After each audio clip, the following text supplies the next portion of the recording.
There we go. So, good afternoon and welcome to our last lecture of Module 8 on the procedural and institutional framework of EU competition enforcement. For this last session, we have the honor to receive Alfonso Lamadrid, who is the head of Garrig's Brussels office and member of the EU and competition practice. He has extensive experience in relation to competition investigation, litigation, strategic advice, compliance program, merger control, and the application of state aid rules across a wide variety of sectors. Alfonso has represented clients in over 60 cases and more, I think. Alfonso, you will explain more of that in your introduction. Of course you can. And if you have questions also, this is to the participant, please do not hesitate to raise, because it's a true benefit for you. So before he represented clients before the General Court of the European Union and the Court of Justice of the European Union. Alfonso is a leading competition lawyer internationally. So please do not hesitate to open your microphone today. We will try to make 2 breaks, but Alfonso, I will let you decide whenever this is needed. Thank you again for being here with us today, and the floor is yours. Thank you. Thanks so much, Valerie, and good afternoon, everyone. Apologies for the delay. I was telling Valerie I'm co-director of another postgraduate program on competition law in Spain. We were celebrating the 25th anniversary today, so I traveled to Madrid, had to stay until the end of the conference at the Competition Authority. So I've been moderating panels for 6 hours, and we're now about to embark in another afternoon of interesting discussions on procedure. I will explain to you a bit more about what we're going to do in a moment, but I'm going to tell you a secret. I don't really like the online format for these kind of classes. I like this to be interactive. So Valerie said, don't hesitate to open up your mic. I'm actually going to force you to open up your mic. So we have a few of you, but we're going to do a very quick round of introductions just to break the ice, to make sure that all of your mics work. So if we can quickly go really 10 seconds each, you say, well, or 20, you say your name and perhaps your background in competition law quickly. Also because I will be directing questions at you. So if I know what your background is, then I can also target the questions most appropriately, okay? It's a bit tricky. How do we do the order? So I'm going to do it in the way in which I see you in my screen. Since I'm sharing my screen, I don't know if you can see yourselves in the screen actually. Maybe not. Okay. So I will call on your name in the order that I see you in my screen, and then we do this quick round, and then I will explain what we'll do today. Beatriz. Hello, I'm Beatriz. I'm a Brazilian lawyer living in Lisbon, and that's all. What's your background in competition law? Do you work in a firm, in a company? Yes, I work in a firm, a big law firm in Brazil for like 8 years, and now I have my own small firm consultancy in competition law. Excellent. Thanks very much. Aurélien. Hi everybody, my name is Aurélien. So I'm public policy manager at the privacy firm and search engine DuckDuckGo. Before that, I was a consultant in public affairs at APCO Worldwide, so I've been dealing with EU tech policy for some years, and I've done some law in my degree in France during my studies. So I'm doing this course really just to strengthen my competition law credentials, as I'm dealing quite a bit with stuff like the DMA, the Android case, and other fun things like this these days. Thank you very much. I've spent the past few years of my life on the Android case, but luckily today we will discuss procedure. We don't need to get there. Till. Hello, everybody. I'm Till from Frankfurt, Germany. I graduated last year my legal studies. Since this year, I'm with the Frankfurt office of Denton, and I'm at the moment doing my legal clerkship to obtain my lawyer's license. Excellent. Thanks so much. Jola. Hi everyone, I'm Yola from Albania. I work as a legal assistant in a law firm. I don't have experience about competition, but I want to expand my knowledge, and I'm following this course. Excellent. Thanks so much. Olga. Hello, Alfonso. Nice to meet you. My name is Olga. I'm currently based in Brussels. I actually have very minimal background competition because I used to be an immigration lawyer. And then I started getting more interested in competition law. So I did a course initially at King's College, and now I'm doing the LLM with BSc. Okay, so now you're learning. Now you're learning. Yes, exactly. Good. Judith. Hi, I'm Judith. I'm from Germany, and I'm a compliance officer with ThyssenKrupp, but it's my first job, so I haven't been part of the cartels there. So yeah, I'm also interested in getting more knowledge about competition law because I think, yeah, it's useful there. Excellent. Thanks so much. Vivian. Hello everyone, this is Vivian. I come from China. I practiced in law since 2007. I practice mainly in M&A and real estate. Why I study BSc? Because in China, the company law and also the competition law is also very important here in M&A. So I would like to expand my knowledge in the competition law. Excellent. Thank you. Thank you so much. I've also been teaching procedure to the Chinese Competition Authority, so maybe I'll go into some comparative aspects later on. Mark. Okay, great. Thank you. Hello, good afternoon. I'm Mark Panciel. I'm working for the Competition Authority in Hungary. I'm the head of the antitrust unit. We are working a lot with EU competition law, but of course, how the Commission is doing its enforcement cases is something we are not working that much with, but following. But yeah, I follow it with great interest how the Commission is operatively doing its cases. Okay, so it's good to have a go-to person whenever I ask questions about national competition authorities. Yeah. Excellent. Yves. Yes, hello. I'm a Swiss lawyer, and I've been with Homburger for 3 years. I've been in the competition law team, and I remember your session you gave with Homburger. And now I'm with a much smaller law firm, and yeah, looking forward to this. I'm sorry that you need to listen to me twice. Yeah, that's fine. It's a pleasure, in fact. Thank you. Thank you. Wiebke.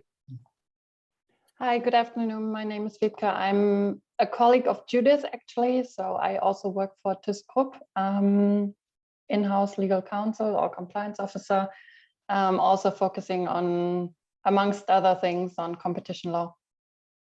Excellent. Thank you so much. Next I have Laura. You're muted, sorry. Good afternoon, my name is Laura de Sommer. I'm a Belgian lawyer working in a smaller law firm in Antwerp. I have minor experience in competition, and I do this course because I want to broaden my view. Excellent. Thank you so much. Sonia?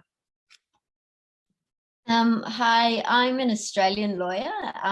I've got about 20 years experience in competition law, but not in EU competition law.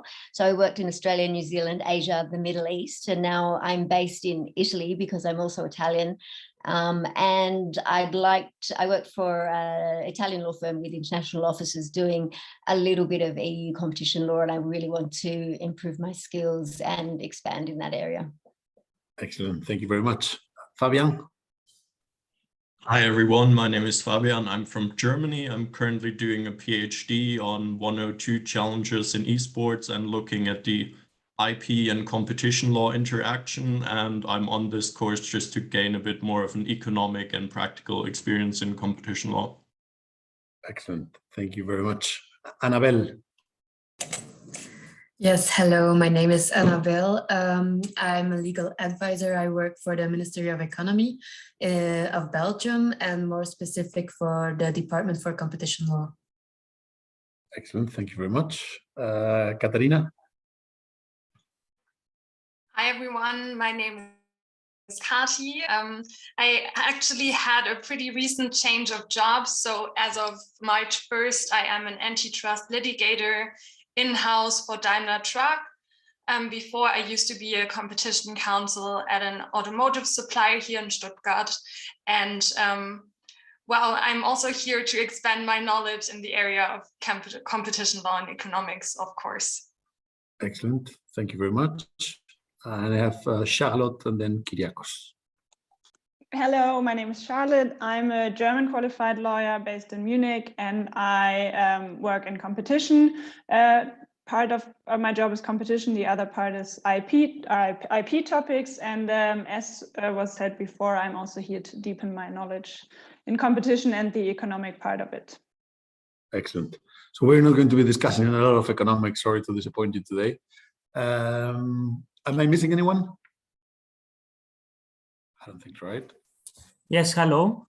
My name is Kyriakos Lagouros. I am a young Greek lawyer, and I attend this program in order to deepen my knowledge in competition law. Thank you very much. Excellent. Well, thanks very much. Okay, so I'm Alfonso La Madrid. You already heard. I'm a partner at Garrigues. I'm based in Brussels. I do mostly antitrust work. You've got many lawyers in Brussels doing mostly M&A work. So I do behavioral stuff. I work every day with EU competition procedure. I also do lots of litigation before the EU courts. I think you discussed that briefly, even if this module is more about administrative procedures before the Comp. If you have any questions about litigation, we can discuss that later. So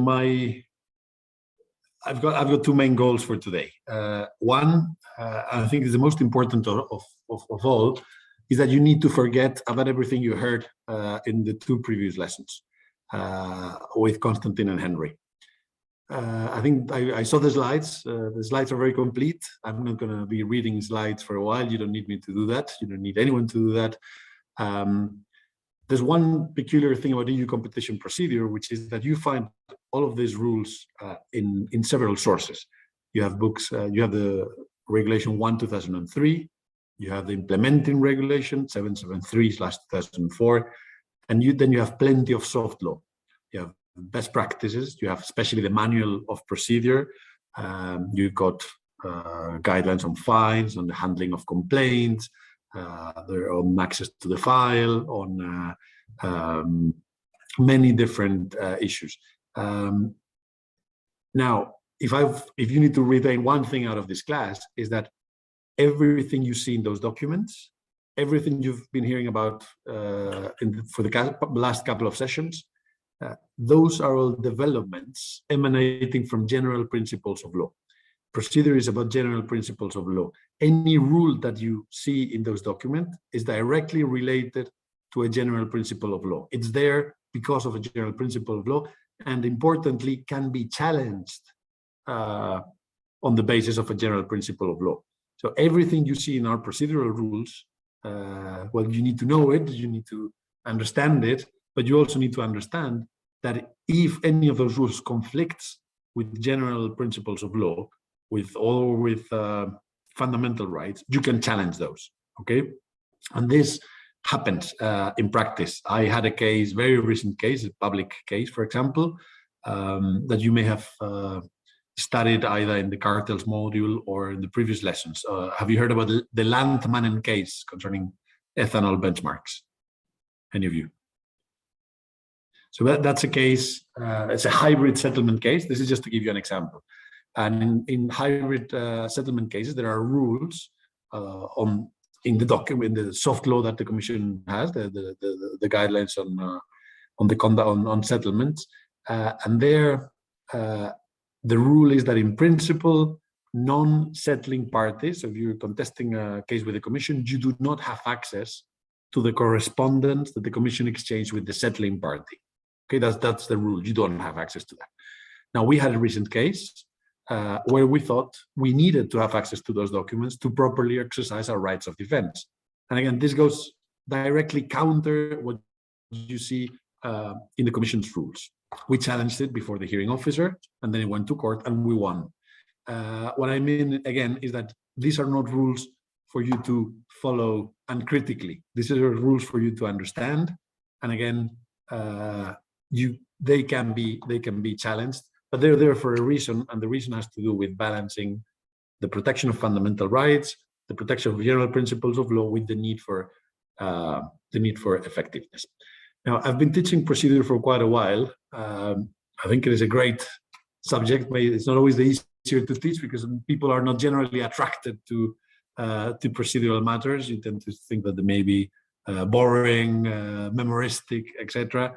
I think it's exactly the opposite, actually. But you only see the beauty of competition procedure when you apply it in practice.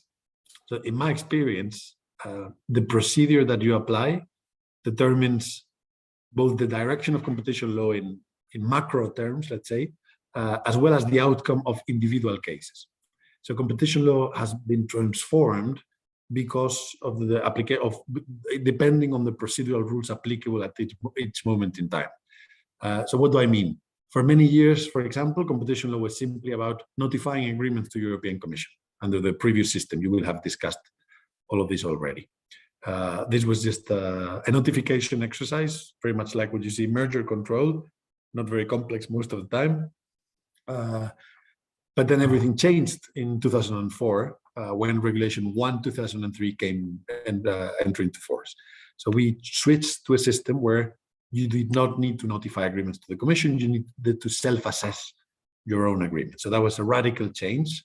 On top of that, enforcement was shared with national competition authorities, which again took the center of gravity out from Brussels and towards member states. And now you have much more enforcement at the national level than you have in Brussels.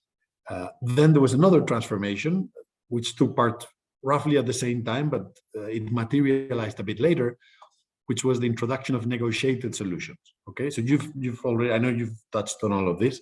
So we had commitments under Article 9, and those became the usual go-to route for Article 102 cases. You have settlements, which came a bit later. They're the usual route for 101 cases.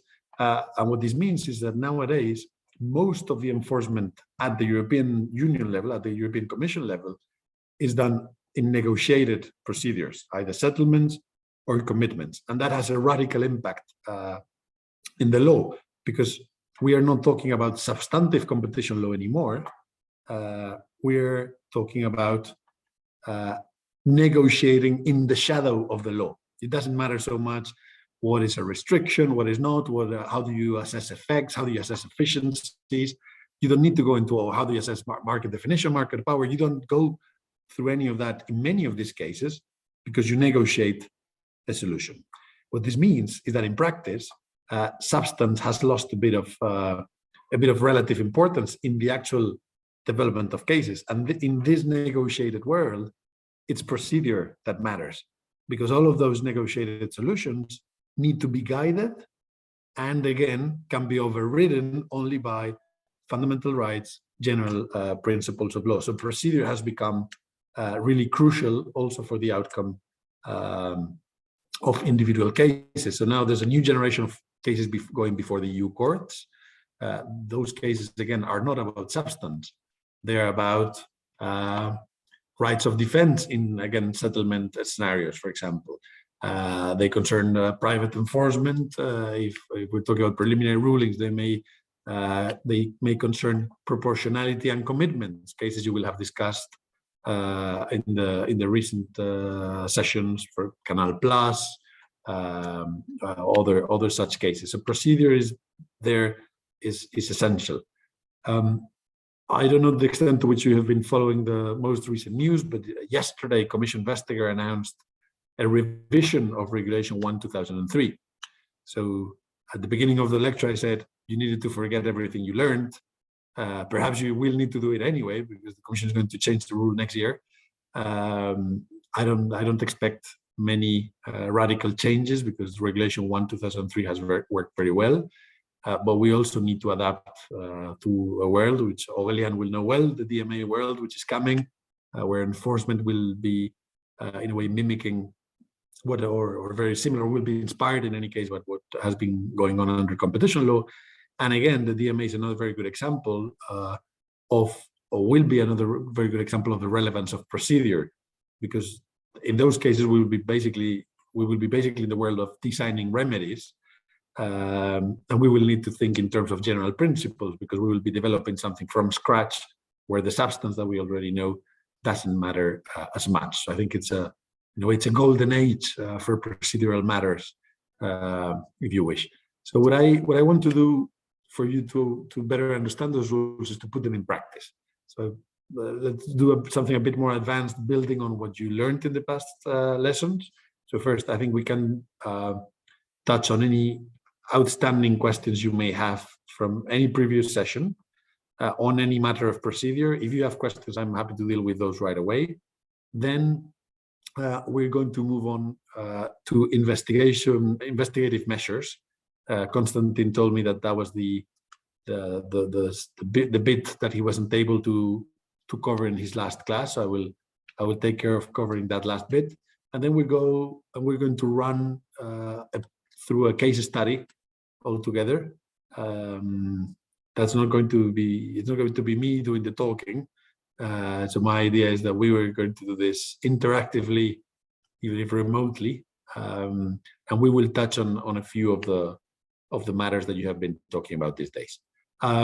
So do you have any questions on any of the issues you've covered in previous sessions? If you have those, or not only about the theoretical concepts, also about how they apply in practice. So anything of what you saw in the past 2 sessions, was there anything that triggered doubts as to how it happens in practice or how it works, or anything that you felt was not covered in sufficient detail?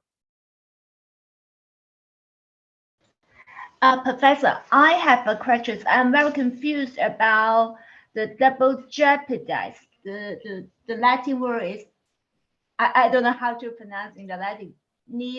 In B. Nebis in idem, yeah. Yeah, nebis in idem. So I'm very confused about the case law. So would you please explain a little bit? Thank you. Okay, yes. So I'm not surprised that you're confused about nebis in idem. I think many people, including the EU courts, have been confused about nebis in idem in the past few years. So I think one of my predecessors may have covered it a bit. So I will give you some very quick background. But basically, the situation that we had until now. Well, the idea behind the principle of nebis in idem stands for the proposition that you cannot be prosecuted and sanctioned for the same offense twice. Okay, and I insist, prosecuted and sanctioned. This is not only about being sanctioned twice. It's also about being subject to prosecution twice. So even if you're subject to prosecution twice and you're acquitted in one of the cases, still the principle is breached. Okay, the idea is that for a single offense you get a single punishment. Now, this has come up in competition cases in different ways. So, for example, if we talk about an international cartel affecting multiple jurisdictions, including, let's say, China, imagine the Chinese competition authorities sanction companies for their participation in the cartel. Okay, and then the European Commission investigates and also fines companies for their participation in the cartel. Would you think this goes against the principle of nebis in idem? Oh yes, because when I read the decision, they will set the relevant market. For example, in the Chinese, the decision include the relevant market is the worldwide market, but the European Commission, they will give the prohibition decision that also include the relevant market is the worldwide market. So I think that it seems to me that the one activity maybe have 2 sanctions. Okay, so yes, that's a very good point. So the defining issue here is not the relevant market, is the legal interest protected. So regardless of what the general market is, imagine this is a global market, let's say whatever market for manufacturing, it doesn't matter what the relevant market is. What matters is that the Chinese authorities would impose sanctions or would find an infringement as regards the effects of the conduct in that jurisdiction, whereas the Commission would impose fines for the effects of the conduct in the European Commission. So there would be two different things. The legal, the protected legal interest would be different. So in those cases, the principle of nebis in idem is not breached, okay? Because you've got different jurisdictions. Now, a more tricky question is, what happens if the European Commission finds a company for a cartel in the whole of the EU, and then imagine the Italian competition authority does the same, but only for the Italian territory.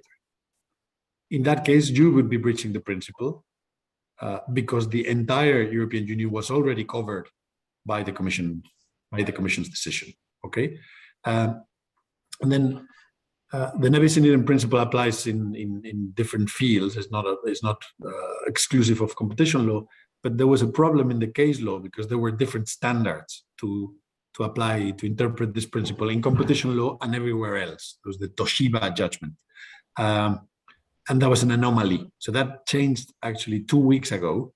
There were two judgments from the Court of Justice in the B-Post and Nord-Zucker cases, where the Court of Justice has aligned the interpretation of the nebis in idem principle. And again, the matter of the protected interest is very relevant, because one question that many people had in mind was, for example, would it be possible to fine a company under competition law and under the DMA for the same conduct? Well, it depends if you consider that the protected legal interests are the same or are different. So still questions will still arise, but it's a principle that as regulation becomes more fragmented, as national competition authorities have different powers, this is likely to come up in the future. And again, it not only protects against sanctions, it protects also against investigations in multiple jurisdictions at the same time. Is that a bit clear? Okay, thank you. Yeah, thank you. Okay, but I suggest you look at the B-Post and Nord-Zucker cases of 2 weeks ago, the Court of Justice. Okay. Even the press release already clarifies it. So they're pretty short, but they can be helpful. Does anyone else have questions on any other issues you may have discussed? You must have some, but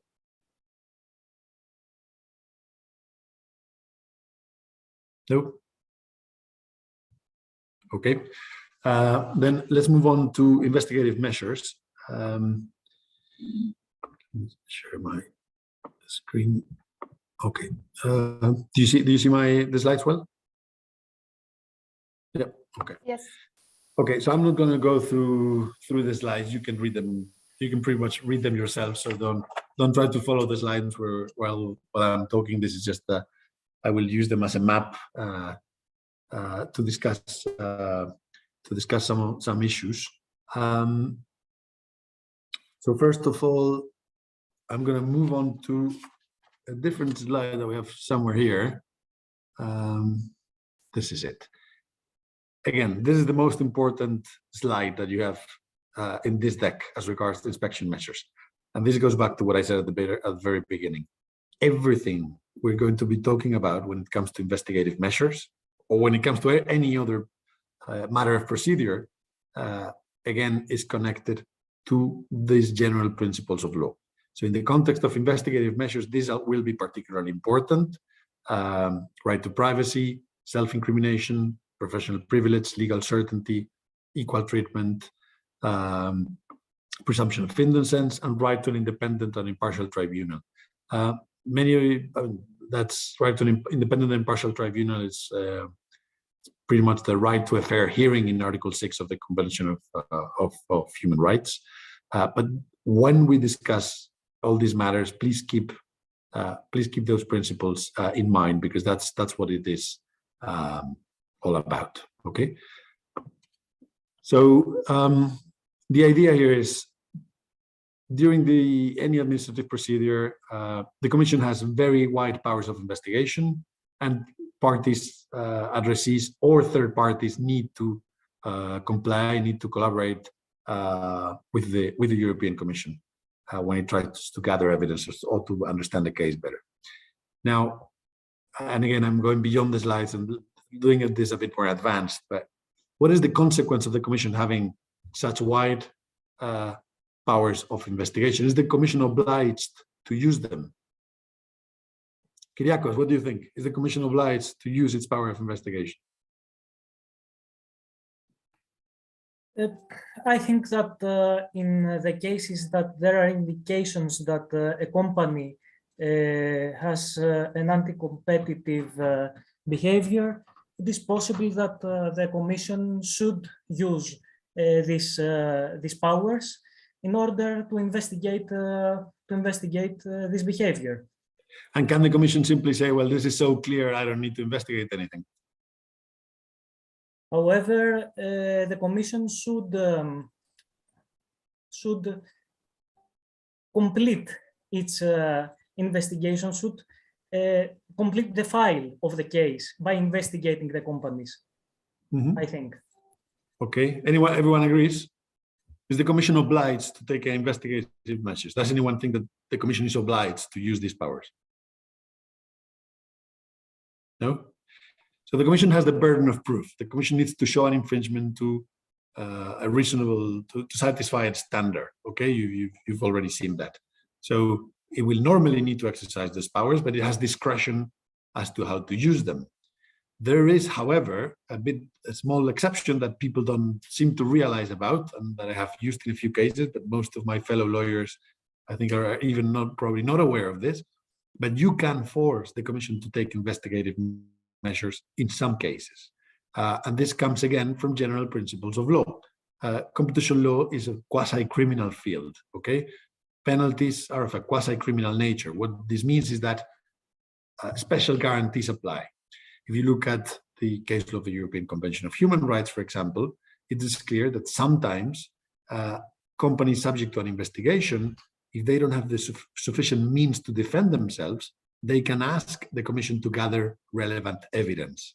Okay, so applying that case law, the Commission may be under an obligation sometimes to gather information requested by the undertakings under investigation. This was not reflected actually in competition law cases until very recently. If you look at the Intel judgment from the Court of Justice, actually, not the latest Intel judgment, but the previous one from the Court of Justice, you will see some references to this, and where the court said that sometimes when evidence is not available to the companies under investigation, but it is necessary for them to exercise the rights of defense, the Commission may be required to gather that evidence, okay? This is increasingly important because the courts have been playing an increasingly greater burden on the Commission to satisfy its burden of proof, paying special attention to the fact that the Commission enjoys this power of investigation. So whenever something is unclear, the courts will say, well, Commission, you have the powers, you could have gathered this information, so you can request it. Now, this, even in cases where judicial review is a bit more limited, so cases of complex economic assessments, you will have heard all of this before, the Commission is under an obligation to collect all the evidence necessary to assess a complex situation. So you need to look at what's the evidence available to the Commission. Now, importantly, evidence available to the Commission is not only the evidence that the Commission has, it's also the evidence that the Commission could have gathered to pursue something, okay? So it's important that you keep this in mind. There may be circumstances where you can actually ask the Commission to actively use its powers of investigation. I have frankly had not seen cases where this happened. I do it all the time. And this is my some advice that I would ask you to keep in mind. Can I ask something? Sure. Also? But from the point of view, like from a point of view of a client, wouldn't it like backfire Wait, depending on what you ask for. I am yeah, because I mean, if I force an inspection, for instance, in a competitor, or I don't know if an undertaking could force a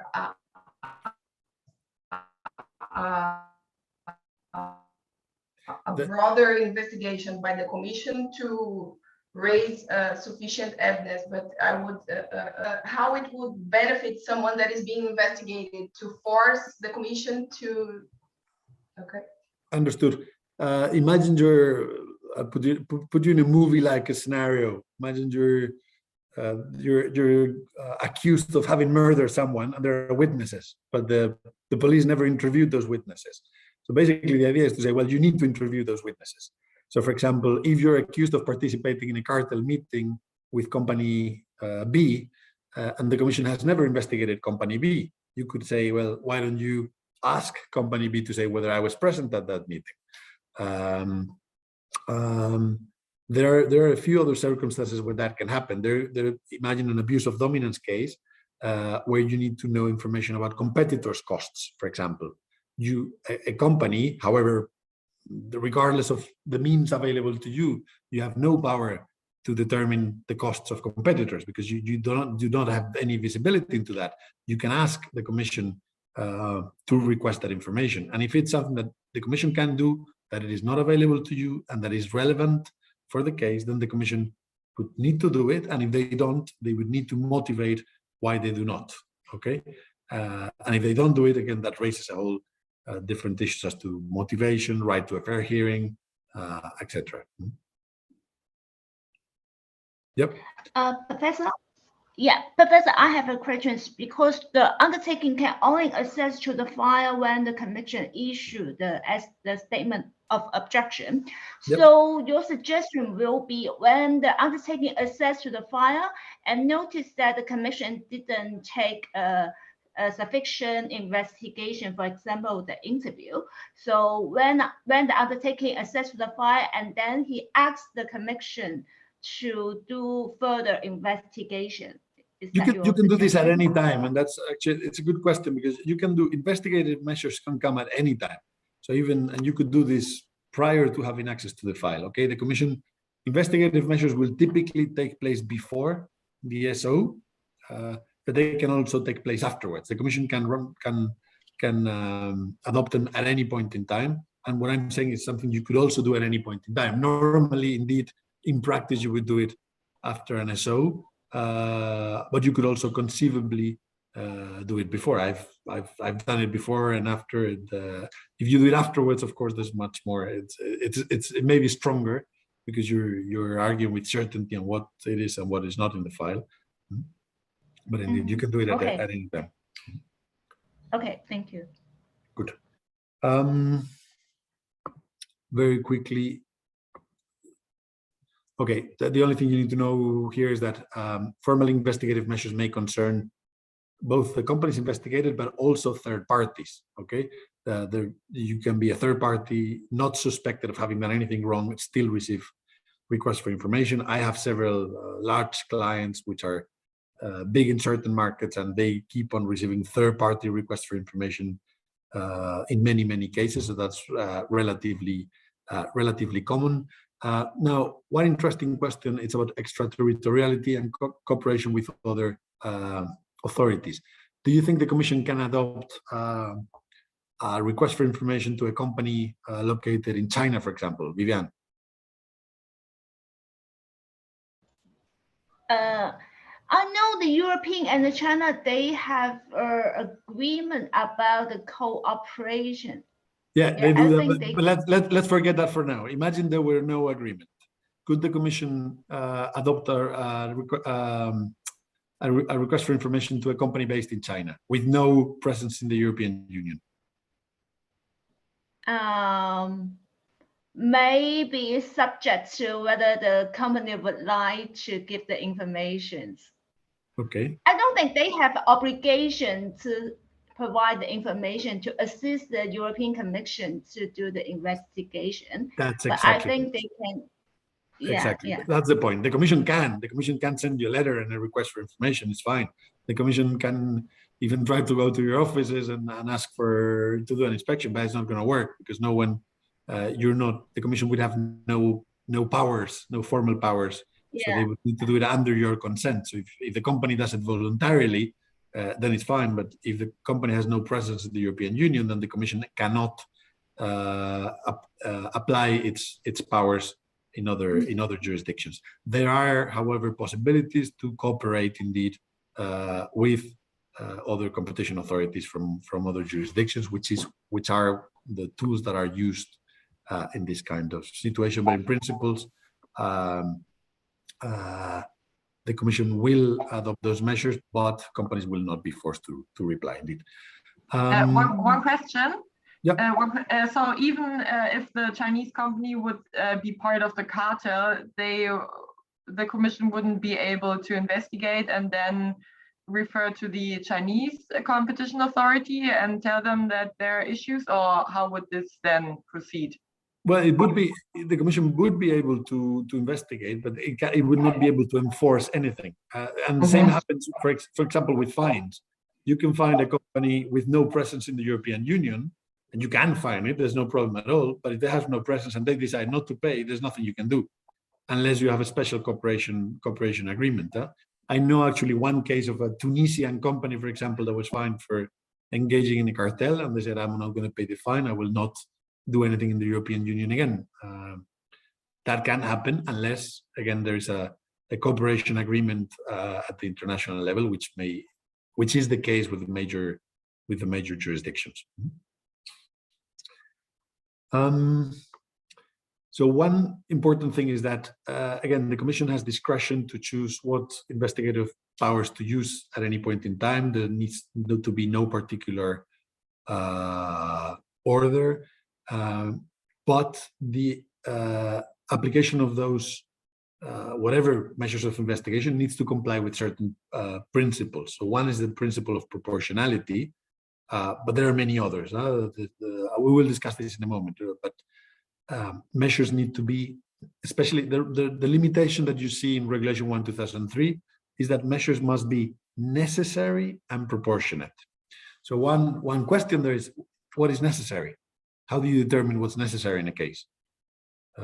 Jola, how do you determine what's necessary? When is a request for information necessary? Or when is an inspection necessary? What do you think?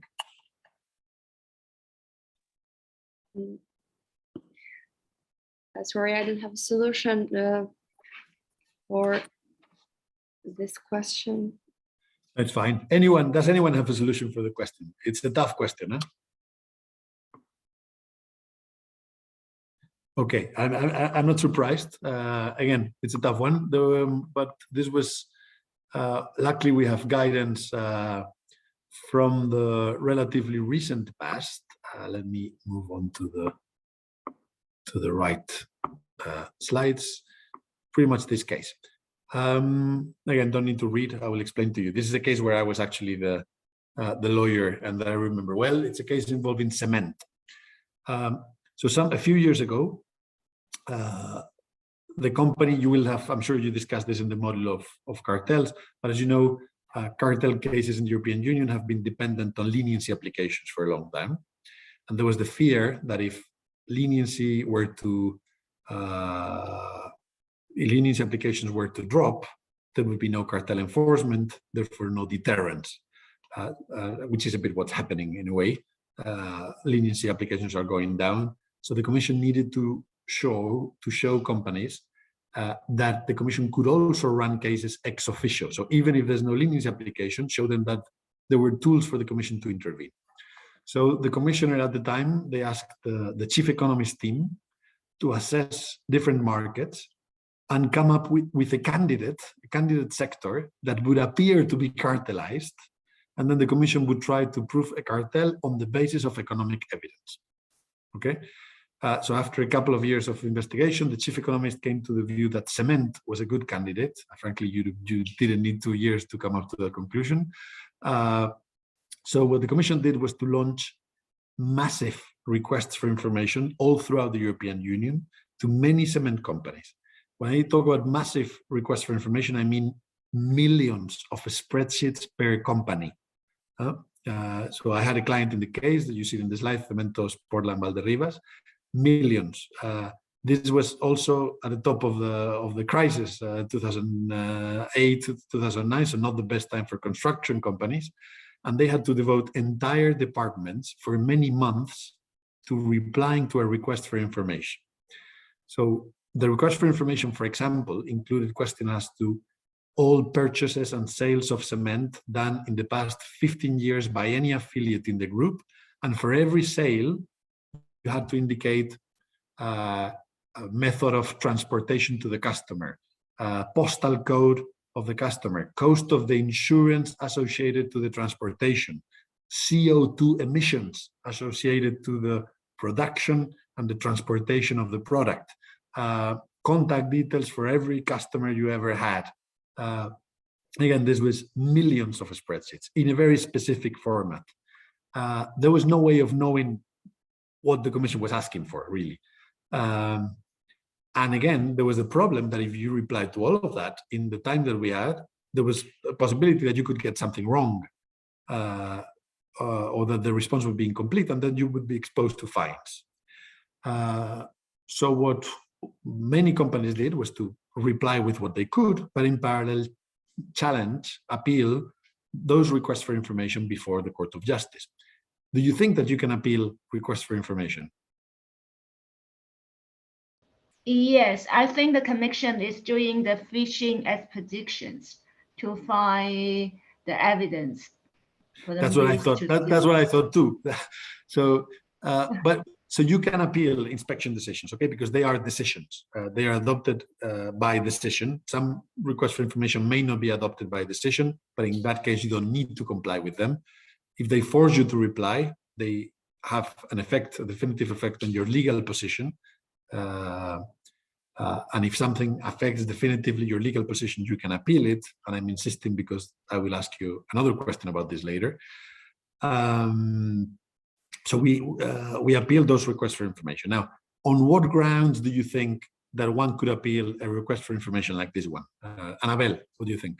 If you had to appeal a massive request for information like this one, how would you appeal it? On what grounds?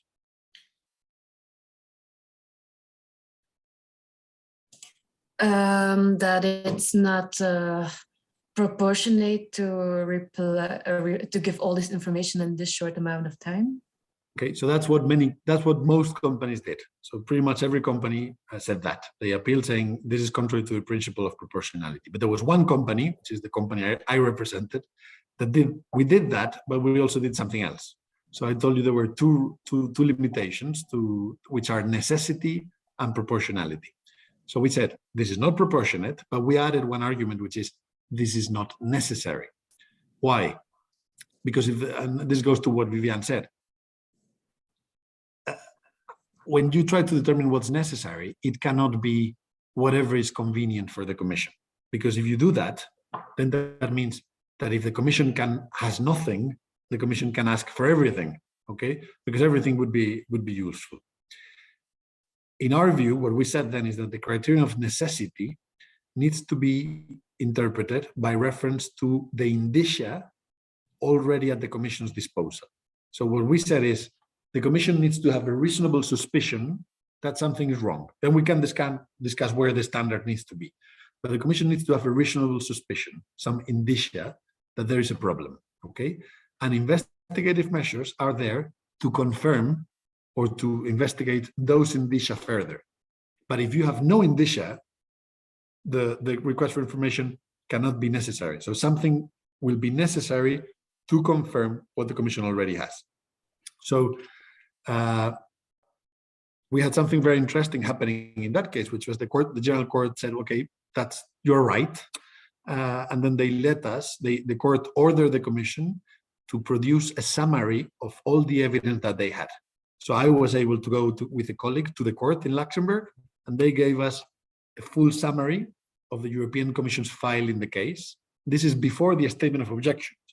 So it had never happened before that a Commission was obliged to give access, let's say, in a way access to the file before the statement of objections so that we could make observations as to whether the request for information was justified or not, okay? And you see that this is a public judgment, Cementos Portland Valderribas judgment that explains this. Now, that judgment at the end of the day said, well, you're right on the matter of law, but in fact, there were some indications that some companies, maybe not this company, but other companies had done something, and therefore the commission, it was okay for the commission to ask for evidence. And the court said something interesting, which the court basically said that we had explained that the indicia were not sufficient to establish a violation. The court said, well, what the commission has is not sufficient to prove that there was an infringement, but it was okay. It was sufficient for the commission to investigate, because the threshold, of course, is different. Okay, is that clear? You don't need to have the same level of evidence to convict someone that you need to start an investigation. But the court did say, well, the evidence is not sufficient to establish an infringement. So what happened is that the commission dropped its case right afterwards. So the administrative case was closed soon after the judgment, but other companies continued their appeals to the Court of Justice. And the Court of Justice eventually annulled the request for information. In a very short judgment, the court, I think it's on the, let me move slide. I know, actually you had it there. In the Heidelberg cement judgment, the Court of Justice said, well, it was the commission never explained why it needed the information for. The motivation was not sufficient. So I think the court did the right thing, but it did not really clarify the law. Now, if you're interested in knowing the details about the law concerning requests for information, I would suggest that you read Advocate General Val's opinion in Heidelberg Cement, because that goes through everything you need to know about the legal limits to requests for information. Actually, I spent the morning and I will spend the afternoon with Judge Val today, and we discussed actually this morning his opinion in these matters, and I think he very much agrees that that's the best source now to understand the law when it comes to requests for information. So necessity, again, needs to be applied depending on what the commission has. And this has been applied in a few other cases recently, also including inspections. So I will come back to those in a moment, okay? Alfonso, just have a quick question. In this year that you mentioned, what kind of evidence does the commission need to have? Is that like research you would have conducted, or can it simply be some sort of complaint, even informal complaint from other companies, that would be enough to start an investigation against or to send in a request for information to other companies? So I think the threshold is relatively low, but the idea is that you cannot simply go and look for anything. I mean, you need to have some credible reasons to suspect that there's something going on. So if a person that knows about the sector has given you, it's not enough if you are an anonymous complainant and you send an email to the company and you say, look, the whatever sector is cartelized. That's not enough. Now, if you have a leniency application from a company that explains what went on in a given place, that's fine. If you have evidence that you uncovered or some documents pointing to a problem in a certain sector and indicating what the problem might be, that's enough. I think the threshold is pretty low. The thing is, you need to have something. Okay. I have another question, if I may. I mean, in this case that you mentioned, where a company actually wants to defend themselves against a request for information, if I would be the commission, I would say, I'm sorry, I cannot disclose all the evidence that I have yet, because if I would disclose that evidence that I have against you, that would actually endanger the further investigation if you would already at that state have that evidence. That's also what's happening a lot in Germany, what the German Federal Cartel Office is doing. How is that possible on a European level? Indeed, and that's exactly what the commission said in that case. But the court took the view that otherwise it was not impossible for us to defend ourselves. So the court, it was a compromise solution. So what happened is that, again, as I said, we were given access to that file at the commission's premises. We could not make copies. I had to take notes, handwritten notes, for a full day, which I wouldn't recommend you to do. I remember when I got to the room, actually, the court secretary said, you cannot take copies or notes. And I said, well, you're giving me thousands of documents. How, if I cannot take notes, we're not going to get very far. So we discussed with the judge, and of course the judge said we could take notes. Those notes, still today, I have not received permission to share them with my client. So we were able to do a confidential submission that on a council-to-council level, so only the commission and I and a colleague of mine saw that paper. So we had to submit observations to the court, which not even my client could see. So not even our response to what we saw could be seen by my client. Even after the case was finished, our client wanted to know what this was about. So we asked the court, can we please share this with our client? And the court said no. And that's the way in which they struck the balance. It's not an ideal situation. And as a lawyer, let me tell you, it's pretty hard to ask someone to pay for something they have not seen. But it's a way, I think, to balance the different conflicting interests. Any other questions on this point?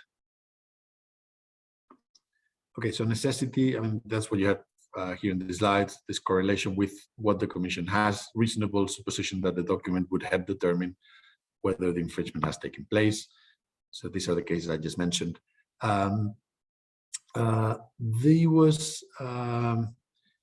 This was expanded upon in a very recent case, very interesting, concerning also the right to privacy, the Facebook case. This is an order from last year from the president of the General Court. Have you discussed this case already? No. Okay, so this is an inspection that the commission did, a request for information that the commission did affecting Facebook. So the commission ordered Facebook to produce, it was it was a request for information, but pretty much equivalent to an inspection. The commission sent Facebook a number of keywords and phrases, and it said, you need to run a search within your systems, and every document that appears in which these words appear, you need to send it to us. So this resulted in many, many, many thousands of documents. And there were, I think, 86,000 of which contained sensitive personal information. Sensitive personal information meaning medical records of employees, documents about suicides in families of employees, about political views. I think there were some documents about Mark Zuckerberg taking views about the upcoming elections in the US. So there were things that were clearly not relevant to the investigation, but according to a request for information, Facebook had to provide all those documents to the commission, because some of the keywords were phrases like "not good for us," confidential. So if you search for all those, imagine what can come out of there. So Facebook appealed before the General Court, and Facebook said, well, some people say ironically, because one of the arguments was the protection of the right to privacy, and some people say, well, it's ironic that Facebook is invoking the right to privacy, etc. But it was the right of privacy of its employees, and the court, the president of the General Court, took it very seriously. So there's a very good order from the president, President Van der Woude, where he suspends part of the decision of the request for information, and he creates a special procedure. But what he said, well, the outcome was, he said, those documents would need to be looked up in a special room by Facebook counsel, and then what's relevant will be turned to the commission. But what he said is that those documents could not be necessary. Okay, it was not only disproportionate, it not only infringed fundamental rights, the right to privacy, especially in the case of medical records and other personal sensitive information, but it was not necessary at all to prove an infringement. Okay, so the commission shouldn't have asked for those in the same place. Of course, what's the material impact that this can have on investigation? It's zero, because if anything was relevant, the commission would have it already. This will only affect the stuff that the commission didn't need to have in any case. And the fact that a case handler simply would have looked at those documents would have already harmed the individuals at issue. But it's also very interesting order from the President of the General Court on how to balance investigative measures with other interests and other fundamental rights. So I also suggest that if you're interested, you take a look at the Facebook order. Now on inspections, we are going to cover all of this in a practical case. I want to do this quite quickly. But I think the idea here is that indeed the request for information and inspections complement each other. Normally, the Commission would carry out inspections in cartel cases where you need this element of surprise. But there are also other cases, such as the Facebook one I just mentioned, where the Commission can do something equivalent. So instead of having officials at Facebook's, let's say, offices there for a week running a search, the Commission can simply ask the company, well, do this search and provide me with all of those documents. Now, one question: can the Commission ask a company, let's say Facebook in this case, and say, please provide me any documents that you may have that may be relevant to establish a competition law infringement? Vibke, what do you think? Imagine the Commission is suspecting Facebook participated in, let's say, a cartel agreement. Can it say, please send me all documents indicating that you may have participated in a cartel agreement with X? I would say that's too vague. And I mean, it can be done specifically, but the problem is not only about vagueness, it's the privilege against self-incrimination. You cannot ask someone to self-incriminate, okay? The same applies to interviews within the context of inspections. You cannot ask someone, did you kill this person? Did you participate in a cartel meeting on the 1st of April? No, you need to say, did you meet X and Y in this coffee place on the 1st of April? But you cannot frame questions in such a way that would imply an admission of guilt. And the same applies to requests for information. And again, this is something that's also discussed in the Advocate General Val's opinion in the cement case, where the Advocate General said, well, if I look at these questions, it seems to me that what the Commission is doing is asking companies to dig their own grave. So my sense, the Commission can do all of this. You only need to be careful not to cross the line between gathering information and asking a company to self-incriminate. Okay.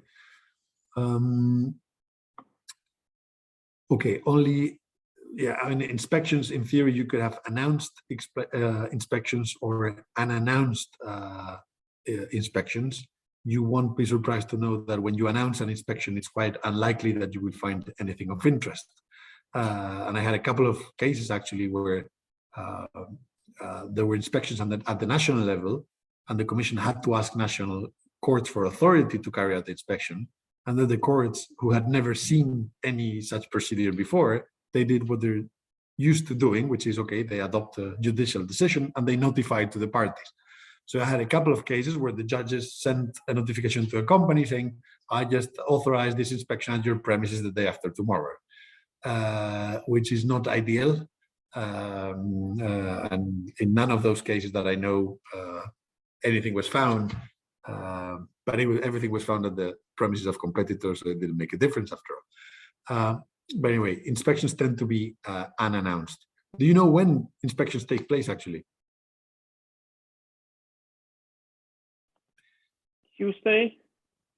Tuesday, exactly. That's very good. So if you ever see many competition officials together on a Monday flight, you know where they're going. And again, this happened to me actually once. So Tuesday, normally in a cartel case, it would be within a month or so of getting the first information, so that they prepare the visit, and they do it pretty quickly indeed. Can the Commission inspect private homes, or can it only inspect business premises? Till, what do you think? Can the Commission inspect the private domiciles? They can. And you sure? And that's fine. Sorry? So imagine. This is a very. Sorry. They can, for example, if they have the suspicion that a director of a company stores information that they might need at his private premises, for example, to make sure that the commission will not find it on the company's properties, then they indeed can. Okay, so imagine very hypothetical example. Imagine that Thyssen is under investigation. Can people go to Judith and Bibke's personal residence to find information? If Thyssen is in Germany, yeah, they can. If they would get a German court to order a search warrant, if they have the assistance of the Federal Cartel Office, for example, in that case, then Exactly. that's no problem. But you need first reasonable suspicion. Then, in that case, you do need a court authorization, which at the EU level you do not necessarily always need. Okay, there's under EU rules, the Commission does not always necessarily, we'll discuss that later, need a judicial authorization. In some member states you do need the judicial authorization in all cases. But when we're talking about private domiciles, you always need the judicial authorization, and you need a special ad hoc decision, okay, from the Commission to do that. And then powers of investigation apply differently in private domiciles, okay? This also extends to the rules are different for other business premises. So anything that's within the business premises, you can look at. There were times when people used to find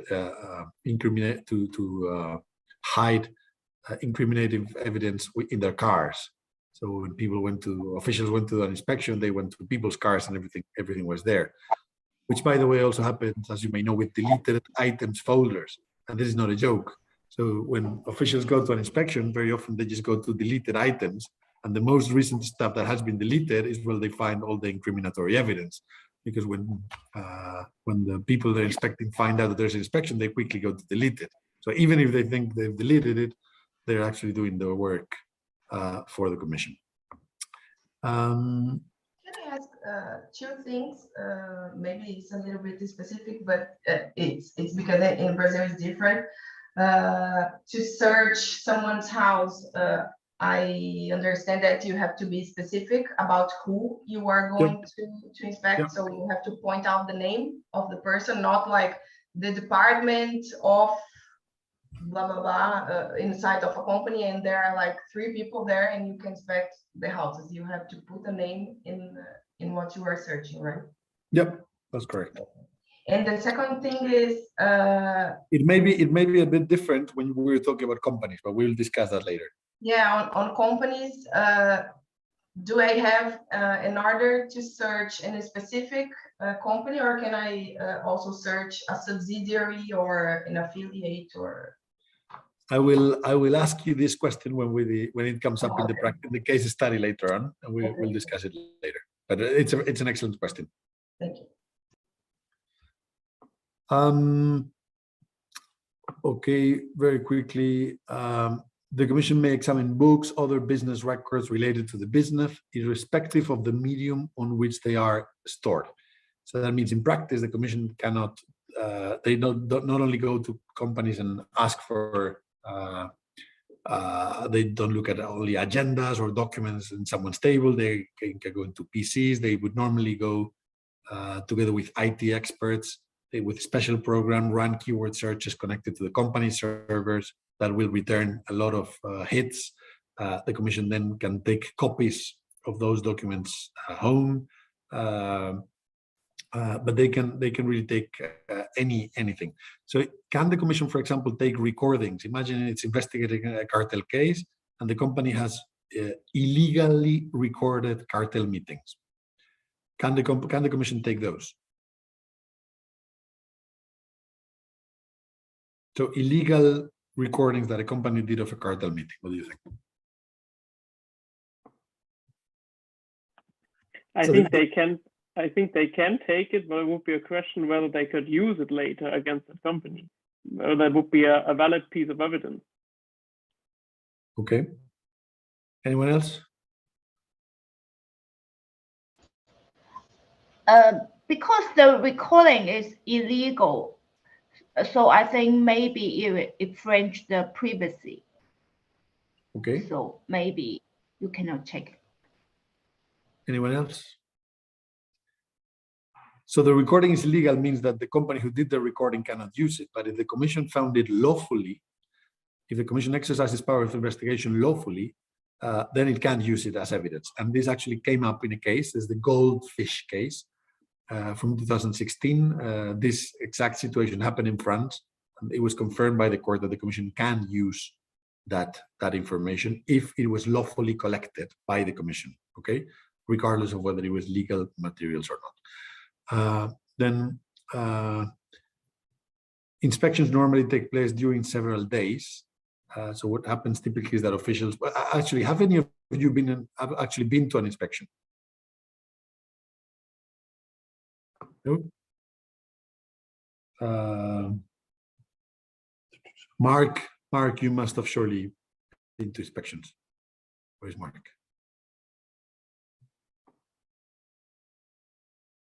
Not there. Okay. Did you discuss inspections in the module on cartels? Yes, no? A bit. Okay. I mean, we can go into any depth that you wish when we discuss it, but normally, again, they take place on a Tuesday. They ask for the relevant officials. They tend to be quite fun. If you're accustomed to it, they tend to be quite scary for people who've never participated in them. So the Commission will come, will ask you to go to a room. They will wait until lawyers come. They will be doing these searches for a while. They can interview people. They will look everywhere. Again, they have very wide-ranging powers.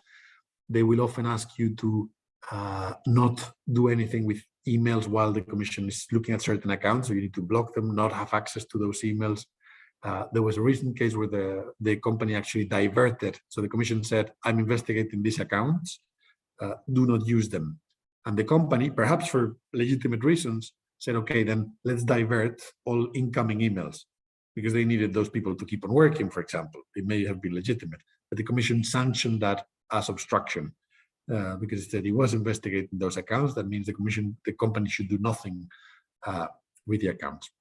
There's a good question that we will discuss later about the extent to which the Commission can investigate personal devices. Imagine a bring your own device environment where people take their own computers or their own phones, or the Commission may want to investigate private WhatsApp messages. What happens? We will discuss that in a moment. And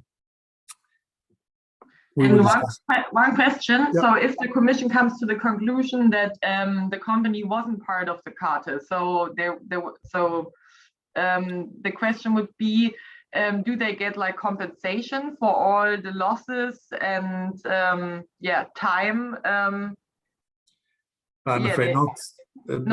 That's a frequent question. You can get compensations under for breaches of EU law for non-contractual liability, but you need to show that an error has been very serious. So it's not only that the Commission was mistaken or eventually found that there was nothing. I mean, you would need, the standard there is very, very, very high. There was a judgment actually from a couple of weeks ago on mergers where the Commission had wrongly prohibited a merger.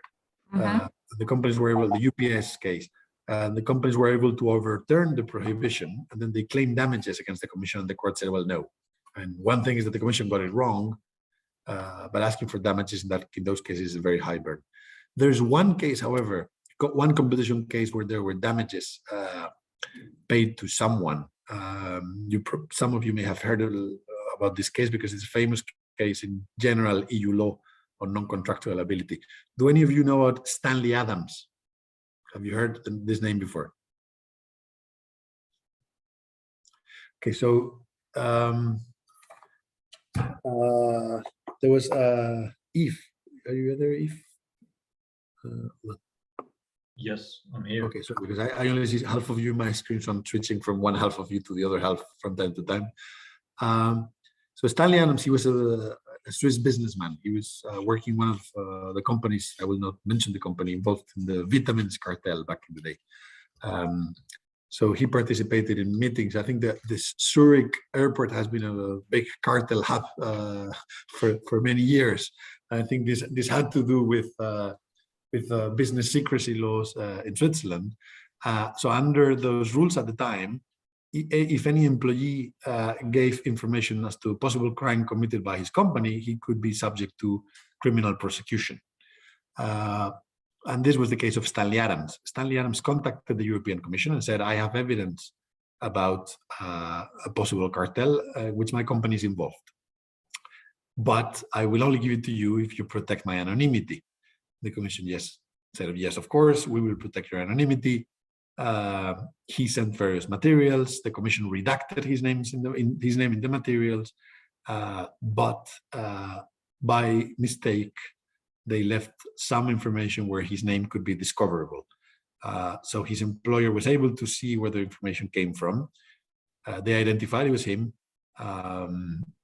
They fired him. They brought him to, he was in criminal prosecution. He was actually placed in jail, if I remember, twice. The first time was on Christmas Day and the second time on New Year's Eve.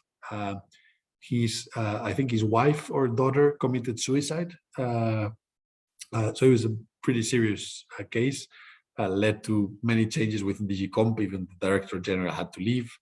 And this man, he asked for damages for non-contractual liability to the European Commission. And there is a case where the Court of Justice forced the Commission to pay non-contractual liability to this man, who I believe is now in jail for something different. I think it's tax evasion or something.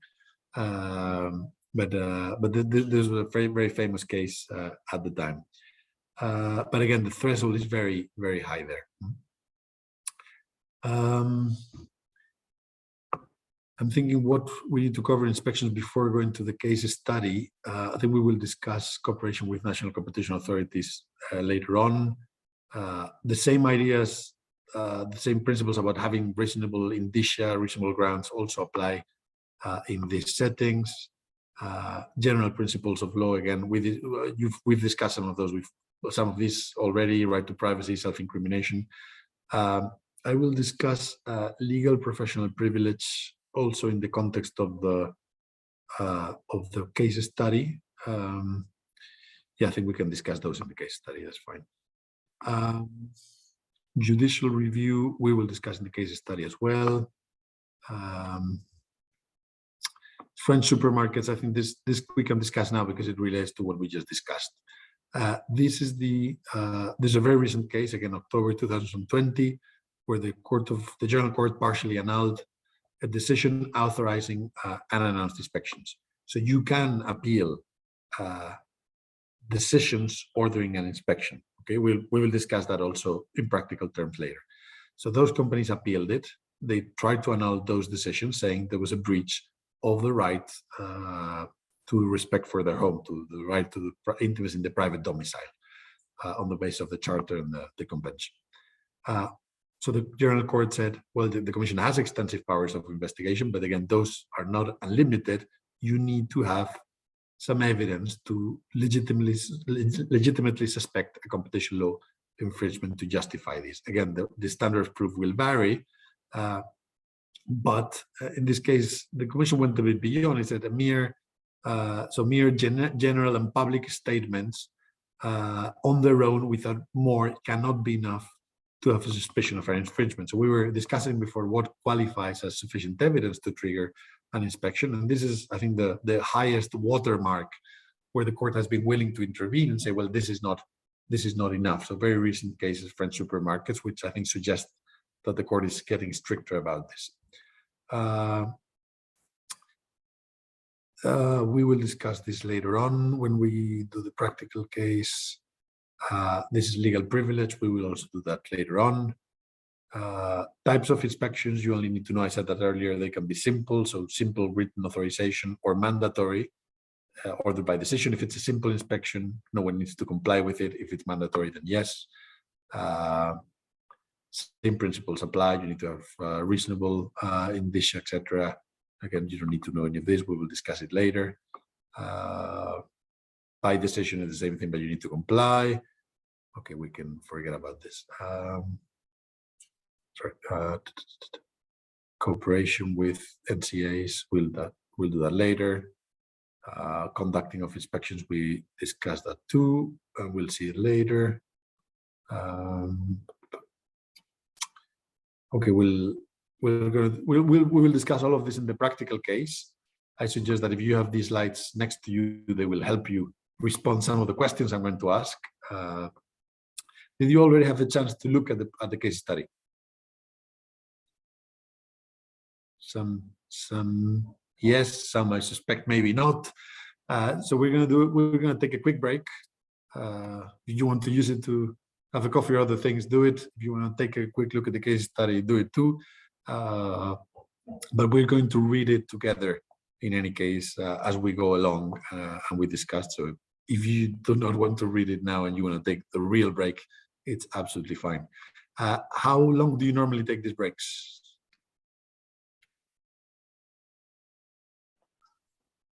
I see. minutes? Sorry, 10 like minutes? that? 10, 15? 10 minutes is 10 minutes is perfect. I'll be back in at 5 past.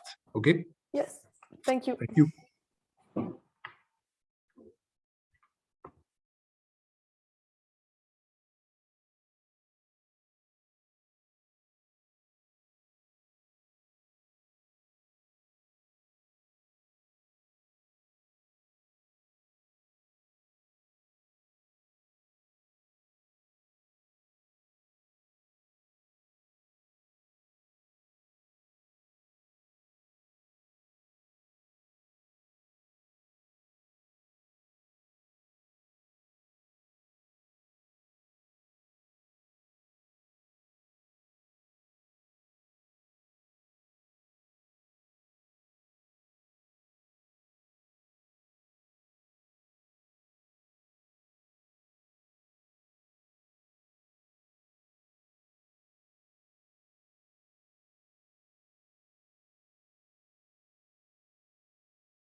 Very good. Let's wait one more minute for everyone to be back.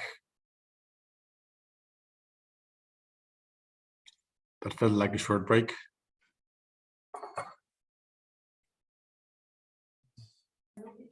This was very short, huh? Alfonso, for you. It does. I managed. I was telling Valerie earlier. It was a tough day, so I wasn't able to have lunch yet. So I'm trying to compensate. You do 10 minutes every 2 hours, actually. Well, in 2 hours we can have 10 minutes again. No, I'm joking. No. I think I plan to. If we can do this in an hour and a half, voila. I'll leave the rest of the evening free for you. Okay. So you start whenever you're ready and everyone is back. Let's wait until a few more people turn on the camera. Unless you tell me you're there, the ones with the camera off. If you're there, I'm fine with you having the camera off. I just want to make Charlotte, sure. Probably there, yes. Okay, excellent. Okay, so let's go with this case study. Maybe I'm going to do it in the order that in which I asked you to introduce yourself before. So Beatriz, can you please start reading, and then I will interrupt you for questions, and we'll trigger a discussion. Okay. So, leniency inspections, requests for information and interviews. On 6 March 2020, the Directorate General for Competition of the European Commission, hereinafter DG Comp, received a fax from Valerie Tokens, manager at the Brussels School of Competition, submitting an application for leniency under the Commission's 26 leniency notice. Can you send a leniency application through fax? I remember we had a discussion about this in the lessons with Johan. I think you have to upload in a. Now I know that you have an online system, right? Yep. European Commission. But I think you cannot send by fax. And can anyone send a leniency request? An individual. Yeah, or do you need a power of attorney, or you can say, so can Valerie right now send a leniency application to DG Comp on behalf of her company?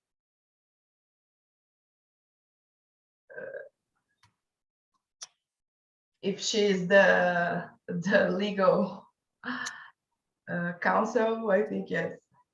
Okay, so could, in the example I talked earlier with the vitamins case, could Stanley Adams have submitted a leniency application on behalf of his company?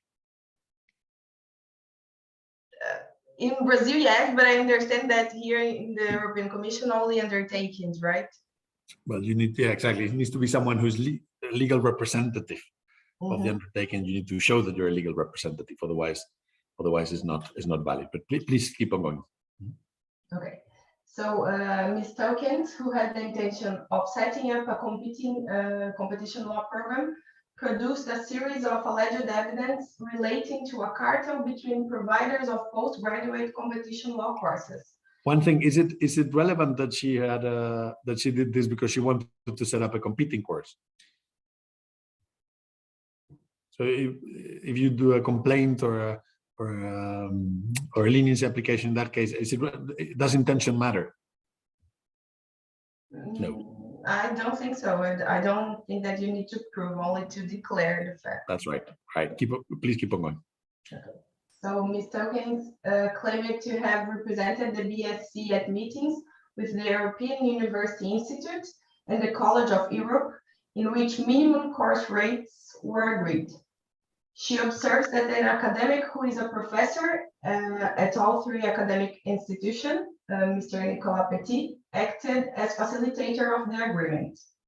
In her applications, she also suggests that there are rumors that following the experience with Mr. Petit, these institutions have also entered into an agreement not to hire staff from each other, but that she has no evidence to support this claim.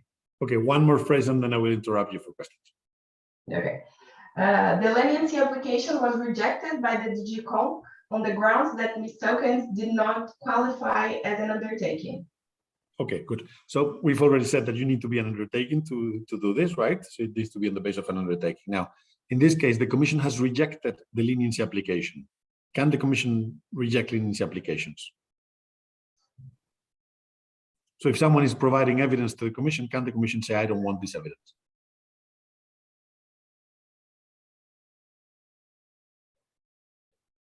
I would say they have to say that this is not sufficient for me to raise, to do an inspection or to launch an investigation. No, the Commission can reject leniency applications, and in fact, it does so more than you would think. Other national competition authorities do not. But the Commission, if someone is providing incomplete evidence or a company is providing evidence about something that does not really qualify as a cartel, which happens again much more often than you would think, the Commission would refuse that. Because in many cases, in practice, what you see is, for example, in the context of an acquisition, a company does a due diligence to see what risks there may be. And some lawyers say, well, to be on the safe side, we have this possible infringement. Let's do a leniency application. That way we know we're safe. Our competitors are in trouble, but we're going to be good. Even if the conduct is not really a cartel. Now, you cannot do that because leniency is only for cartels. And this has been a problem in some member states because national competition authorities sometimes, some of them, would take this as an opportunity. I would say, okay, we'll take the evidence.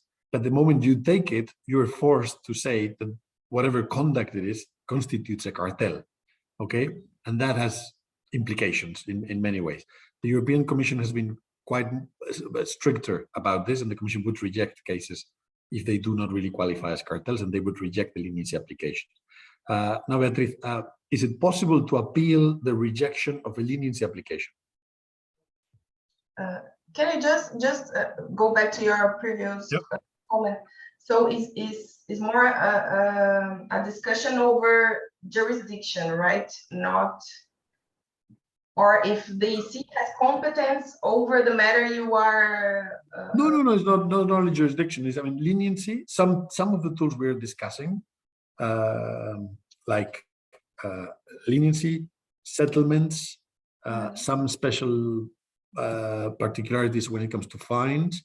All of those apply only to cartel cases. Some instruments in procedural law apply only to cartel cases. Now the question again is, what is a cartel?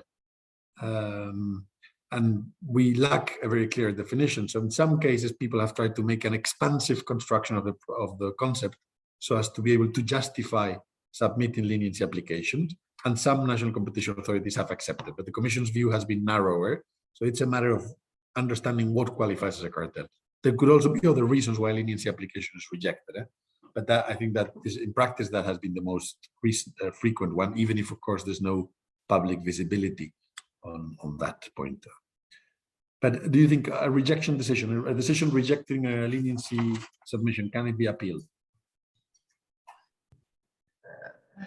Then you would be discussing if your conduct would or not be a cartel infringement. That would be, let's say, the substance of the discussion. But as a matter of principle, can you take to court? Can you go to court saying the Commission rejected my leniency application? I would say yes. Not so sure. So, okay, what's the criteria? What are the acts that we can appeal before courts?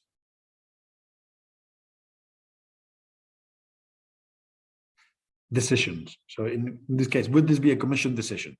How do you tell whether a rejection of a leniency application is a decision? Okay, so you don't have like anything to use to base. Well, maybe an formal decision, but it may be an implicit decision. It doesn't. Sometimes decisions are not really in the format of a decision. They're not called decisions. It's not the name that matters. What matters, and this is generally, let's say, it's whether something affects your position in a definitive manner, whether something affects your legal interest and your legal position in a definitive manner, okay? So a leniency application is quite unclear because this hasn't happened in practice yet. So I contribute to, I think it's the most important book on EU competition procedure called EU Competition Procedure. When we did the first edition, I remember we said there are arguments to say that you perhaps could appeal a leniency, a rejection of leniency application. Second edition was that by agents of the Commission's legal service, they said, no, you cannot. Again, the case has never come up in practice. I think you could argue several things, but the question is whether you think this affects your interest in a definitive manner. Now, applying this logic, can you appeal a request for information adopted by decision?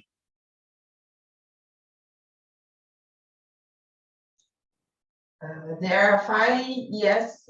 Yes. Because of the Because example. that creates a legal obligation, and if you fail to respond or provide an accurate, that leads to fines. Can you appeal a decision ordering an inspection? Yes. Okay. Can you appeal a decision opening a formal investigation, opening a formal procedure?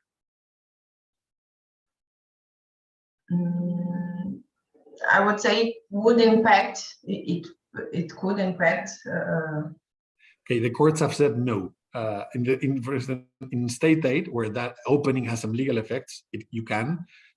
In the context of antitrust cases under Article 101/2003, this came up in the very recent Amazon case. So Amazon was challenging an opening decision because it did a carve out of Italy. So the Commission, for the first time in history, it opened formal proceedings to Amazon across the European Economic Area, with the only exception of Italy.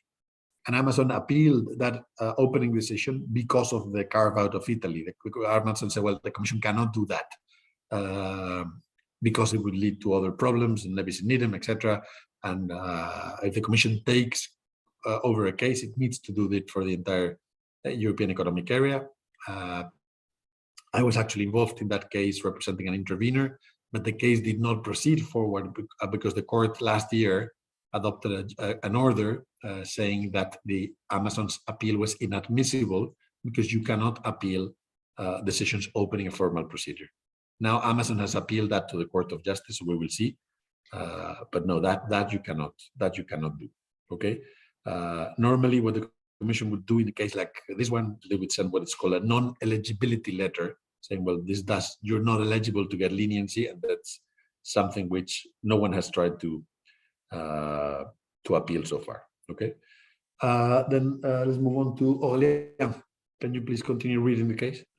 Sorry, can I interrupt for a second? I was wondering, I mean, isn't it the case that if you apply for leniency and you fulfill the requirements, that you have the right to be granted leniency? I mean, to the amount that has to be decided by the Commission. If you're the first one, you would get the 100%, and if not, yes, there are different ranges. So that then if the Commission rejects your leniency application, that would be actually a decision or an act that would impeach your rights, or that would burden you in a definitive manner. Yes, well, the question is whether you should then appeal the final decision or that decision. Because sometimes you need to do it in the final decision. Yeah, I got it. Thanks. Right, so Beatrice finished the third paragraph, right? You need to start with the Commission suggests. All right. The Commission suggests that she presents the same allegations in the form of an official complaint, in which case it will commit to preserve her anonymity. Is that possible? Could the Commission preserve her anonymity? I would assume that yes, because she would do it on her personal behalf. Okay. Yeah. So you can have a complainant, and you can have a party, the accused party, not knowing who the complainant is. I mean, because it would engage her personally in that procedure, I would assume that yes, to protect her rights as an individual. Okay. But I'm not entirely sure. Okay, so is there such thing as an unofficial complaint? So no, I don't think so. Like in the case of a leniency application, so first of all, I don't think that the complaint would be unqualified because she's not an undertaking. As an individual, I think she would be able to complain. So yeah, I think the whole thing bugged me when I saw it that the commission would be able to launch the case in this kind of conditions. Okay. So the idea is preserving anonymity is not a problem. The commission actually needs to protect by regulation. There's a regulation on the processing of personal data. The commission always needs to protect personal data, but that's not the question really. The question is, if you want to be a complainant, being a complainant means you have certain procedural rights. You can access a summary or a copy of the statement of objections. You can comment on the response to the statement of objections. You can participate at the hearing.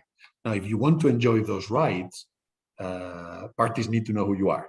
Okay, you cannot be a confidential complainant. Okay, yeah.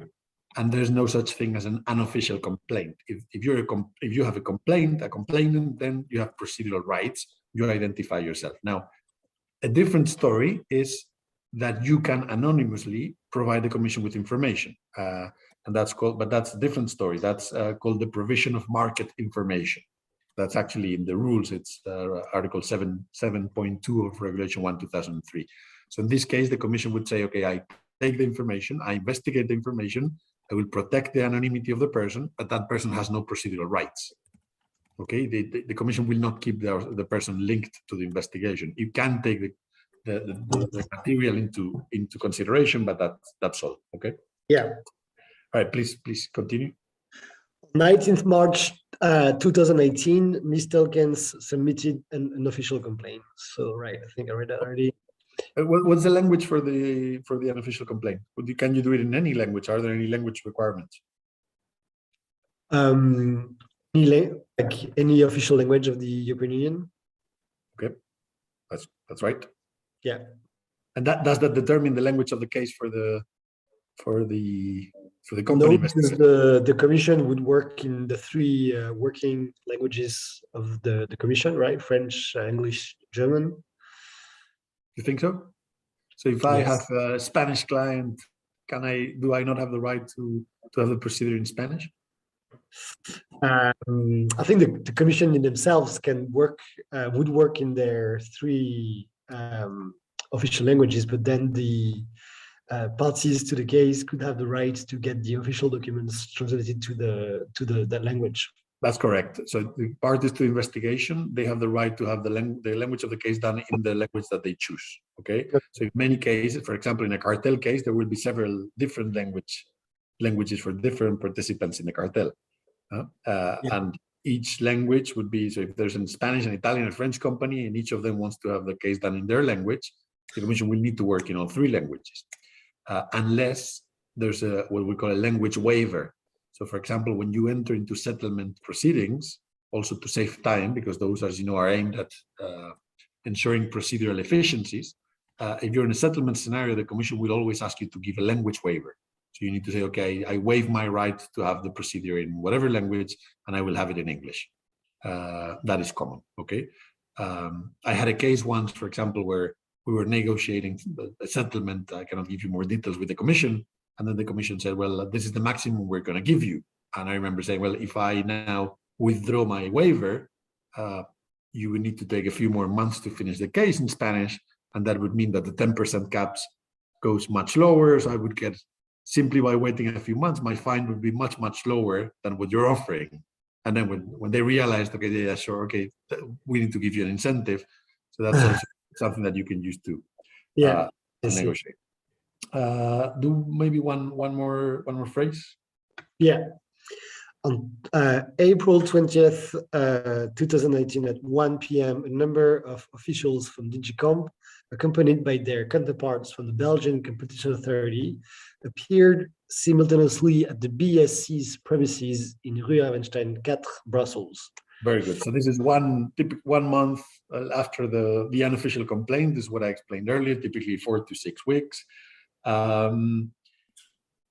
Actually, we'll come back to that, but maybe let me move on to Mark.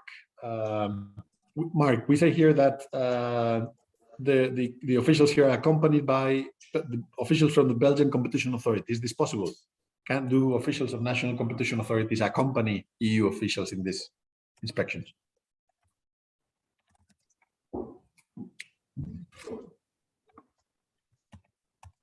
So Mark joining, I don't know if he's there anymore. I think he's not here. Okay, then Aurélien, you can take that again. Yeah, I think so, but the Commission would need to, formalize this cooperation with the National Competition Authority. How do you formalize that? For that specific case, exactly how, I'm not sure, but there's the ability to work to collaborate on a specific case, I believe. Okay, so if you look at Article 20 of Regulation 1/2003, that it explains all of this. But basically, the idea is that every time the Commission conducts an investigation in the territory of another member state, it has to tell the competition authority of a member state in advance, in good time, whatever that means is open to discussion, but it's normally 24 to 48 hours. It tells the competition authority, and the Commission can request the assistance of the competition authority. And in the Commission so requests, and the competition authority is obliged to provide that assistance. Okay, and also when it comes to the police, but we will raise that later. Now, if one other thing is that officials of national competition authorities can also conduct inspections on behalf of the European Commission. Okay, so the Commission may not go to a given country, and the officials of the competition authority would do it themselves. In that case, what law applies? Does EU law apply or does national law apply? Yeah, I think. Sorry, is someone speaking? Give it a try, Aurélien, and then we. So because it's a delegation of the European competition law applies in that particular case, but then there may be other rules on essentially breaking in the premises that would be bound to certain rules on civil liberties in the given country. Okay, if you were going to say something. No, sorry, I thought you mentioned my name. Sorry for that. No, sorry, my fault. Sorry. Well, officials would normally national officials need to operate by their own national rules. Okay, but when you apply EU law, you always need to protect minimum respect for fundamental rights, the guaranteed at the EU level. But when national competition authorities intervene in these cases, they are governed by their own national rules. Till, are you there? Yeah. Maybe continue, please, and thanks, Aurélien. So the inspectors led. You're muted. You're muted. Sorry. Yeah. The inspectors led by Margit Vestager assert that they are empowered by the Commission to conduct an inspection at the premises of the BSC in execution of a decision under Article 20, subsection 4 of Regulation 1/2003. Okay. Is that what kind of inspection is this? Give me 1 second. That's inspection of the premises that has been ordered by the Commission. Yeah, that's an inspection by decision, right? Yeah, so of course. Simple inspections and inspections by decision. Okay. By the way, I said here that it was Margret Vestager doing this. I had a case once where we had the Director General himself, at the time Alexandre Italianer, come to an inspection because inspections never take place in Brussels, and there was a rare case where there was an inspection in Brussels, and he wanted to see what it looked like. So the company found itself with the Director General looking at all its documents just out of curiosity to have a field trip that day. Okay, please. Ms. Vestager shows a certified copy of a decision signed by the head of the competent unit within DG.com, shows the IDs of the members of the team, 2 Commission officials, 2 officials from the Belgian Competition Authority, and the freelance IT expert, and requests the presence of Mr. Charles Kerr. Do you see anything weird in this way of proceeding? Maybe it could seem odd that they have a freelance IT expert, but I think that should as soon or as long as he's there on the order of DG Comp. Okay, that's the only one thing that is right here. So I think the decision is signed by the head of unit. Okay, that cannot be done. And there have been actual cases where this was done wrongly. The commission has learned that, but the commission decision needs to be signed by the commissioner. Normally, it's authenticated by the Secretary General, so you don't need to know that who signs decisions. But there have been problems with that before. So it's authenticated by the Secretary General, but done by the commission. Can you appeal this decision? Can you appeal a decision to order information inspection? Yeah. I mean, you made a decision to search a premises. Yeah. As they do, yeah, of course. And what it's good for? Where would that take you? So if someone is inspecting your business and you say, okay, I'm going to appeal the decision, and then the judgment comes a year and a half later or 3 years later. So what good does that make you? I mean, theoretically, it could maybe lead to the fact that the commission could then not use the evidence that they gather because it has been illegally collected evidence. Very good, excellent. And if imagine in the course of the inspection, the commission does something irregular, that's something it should not have done. What do you do then? Do you appeal the inspection decision, or you wait for later?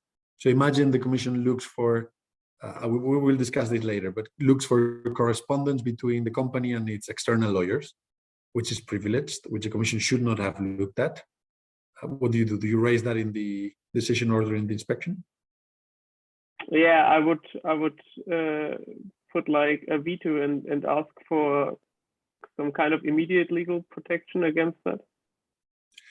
Okay, so very important here. You need to distinguish two things. One, when you want to appeal for legal errors in the decision itself, then you challenge the decision. But if you want to appeal against something that happened during the course of the inspection, you have to wait until the final decision in the case. Okay? And there have been a few recent judgments. There's one, the Alco Group judgment concerning the Belgian company, actually the same one investigated by the Director General. So in that investigation, this is what happened. The commission looked at some documents that were reportedly privileged. I will explain later what this means. And the company appealed the inspection decision, but that was inadmissible, because if you're complaining about something that happened during the inspection, you need to wait until the end of the procedure to see whether that caused you harm. Okay.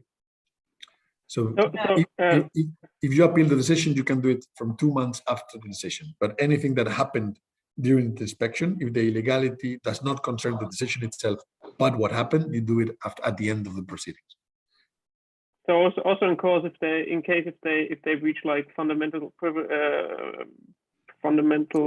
Correct. laws or basic laws like legal privilege or attorney privilege, then I would nevertheless appeal the final decision.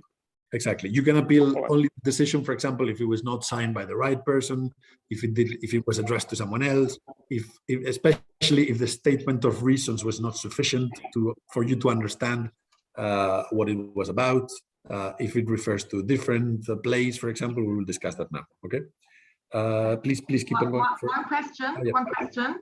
Sure. So I remember from the Carter's session that when they collect like data that doesn't refer to the decision that they come to your premises, that you can raise like the question that this isn't allowed, and then the data comes into like a sealed envelope, and they will then check whether they are allowed to use the data or not.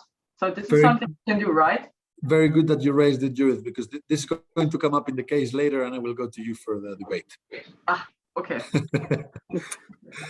We will discuss that. We will discuss that now. Okay, but you said, Till, that the commission, so she shows the IDs of the members of the team, and 2 officials, commission officials, 2 officials of the Belgian authority, and a freelance IT expert. So when the commission goes to the inspection, they don't only need to give you the IDs, they need to give you the decision first. Sometimes they will need to give you a court authorization if that's required by national law, okay?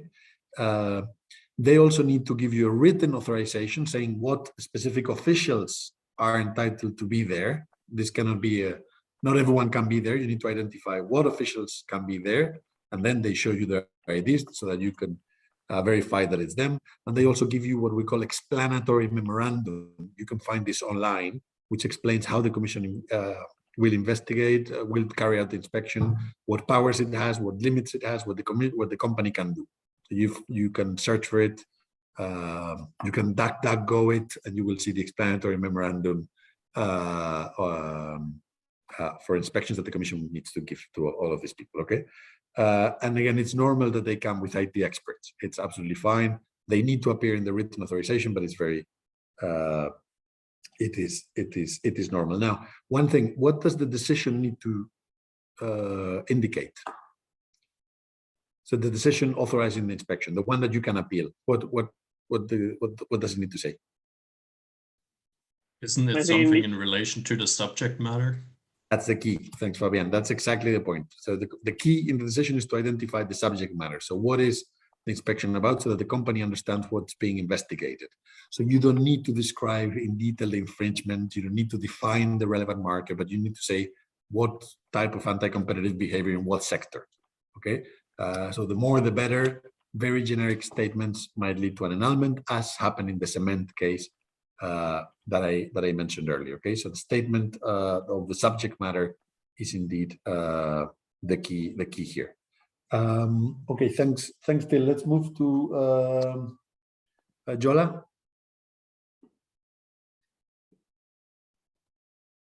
Is Jola there? Yeah. Yeah, thanks.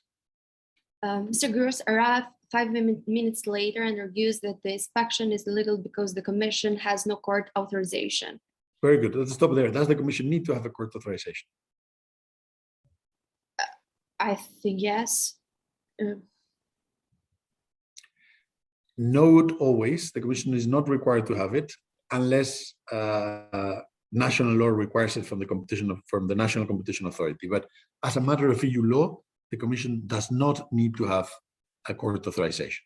So some people have claimed before the Court of Human Rights that this is against the right to privacy of the domicile, and the courts and also the Court of Justice.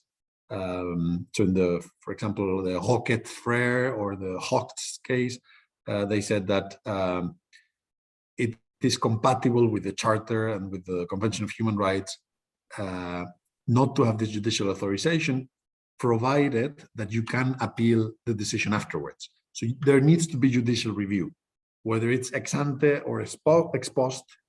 It does not matter for these purposes, but at least there needs to be one. Okay. So if there were no possibility for judicial review after, then you would need to have the court authorization. But again, in some member states you have both. But as I said, the commission does not need necessarily to have a court authorization. Okay. And please keep on. Mr. Procedure asked him to grant the inspectors access to the office of Mr. Petit. Mr. Gur explains that the inspection is pointless since the BSCs has a flying faculty and professor often keep relevant documents in their private. Mr. Vestager then decides to send the inspector to Mr. Petit's private domicile in Brussels and request the Italian Competition Authority to do the same on behalf of DG Competition at the domicile in Florence. Very good. So is this possible? Can the commission send these inspectors on the go? Can they say, okay, let's go to this? So imagine you go to, the inspection takes place and you say, there's no one here, they keep all this at home, and then you say, okay, let's send the inspectors to their homes. Can the commission inspect those private domiciles? No. I think they can do this. If they're telling you, I have all this stuff in my house, can you say, okay, I'll go get it? Anyone else? Well, if they get the court order. Exactly. You would need to have a special decision, an ad hoc decision. So that's Article 21 of Regulation 1. You need to consult with the National Competition Authority. That's Article 21.2 of Regulation 1. And you need to have a judicial authorization. That's Article 21.3. Okay, so you do not do this on the go right there. You would need to do very quickly, have a decision, a court authorization, and you need to have, again, reasonable suspicion that you will find this stuff at the private domiciles. Okay, and in that case, you're limited by the specific address. Okay, Jola, please continue. Mr. Gur also informs the inspectors that he has requested the presence of the BSc employee, particularly knowledgeable about procedural matter. Mr. Can he do that? Can you appoint anyone? If you have inspection right now, could the BSc say, I appoint whoever as my representative? Does it need to be external lawyer? No. No, it can be anyone. Anyone. You just need to have a representative. Okay. So you don't need to wait for an external lawyers to come in the circumstances. You need to appoint one person as representative of the company. Okay. So please continue. Mr. Tulkans, but that this person had mysteriously called in stake in the same morning. In the absence of Mr. Tulkans, Mr. Gur decides to appoint one of the students who was attending the ongoing lecture to the BSc's provisional representative.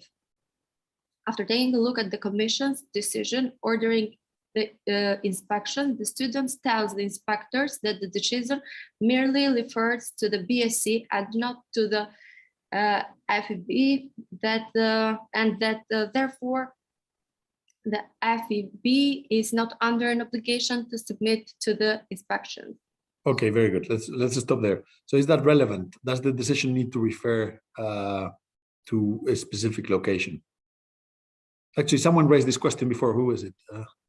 Was it Beatriz? Yeah. Beatriz, what do you think? Does the decision need to identify the specific location? I would say yes. And even in Brazil, you have to be specific about the floor where you are going, if you are going to raid all the building, or if you are going to raid only a part of it. And is related, I believe it is related to the identification of the company, like the tax identification. Okay, and if someone is not an addressee, is it obliged to submit to the inspection? I think no, it would be voluntary. So there was one case about this, which is relevant to the case study here, the Minoan line, so the 66/99, and that's a case where the commission conducted the inspection at the premises of a company that was not the addressee. So this question came up, and the commission argued in court that in that case, the identities of the two companies were confused because one acted as the agent for the other, so that they sort of acted as an economic unit. And if they were part of the same economic unit, then the court said, okay, then you can do this, okay? So normally what matters is the identity of the undertaking. You can access any premises of a given undertaking, okay? And again, it can be, in some cases, it can be even premises other than the addressees if you show that they're part of the same economic unit, okay? Let's do one more. Olga, can you please continue?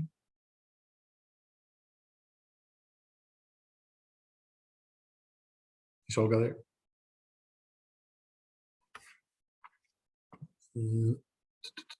No. Okay. Judith. So Ms. Vestager then. Yes. And one question, what is FEB? So is it just another premise of, or what does it stand for? The FEB is the parent company here of the BSc. Parent. Okay. So in this case, it's actually, I'm not sure the BSc has legal personality itself. So we would be in the case a bit of the Minoan, where the identities would be confused. Okay. So Ms. Vestager then threateningly replies that failure to submit to the inspection could give rise to various penalties, including... What penalties? Well, continue this, please. I'll interrupt you in a moment. Including criminal charges for obstruction to justice on the individuals responsible for the decision. Very good. So can there be criminal penalties in a case like this? I don't know, but I rather think so. What you also refer to, that it's more like financial penalties, but not criminal ones. Okay, but there can be financial penalties that have the nature of criminal in a way if they're too high. But yes, okay, no, but under EU law you cannot impose criminal penalties. Okay, can you impose fines on individuals? The Commission has no power to impose criminal penalties in any field right now. Can you impose fines on individuals?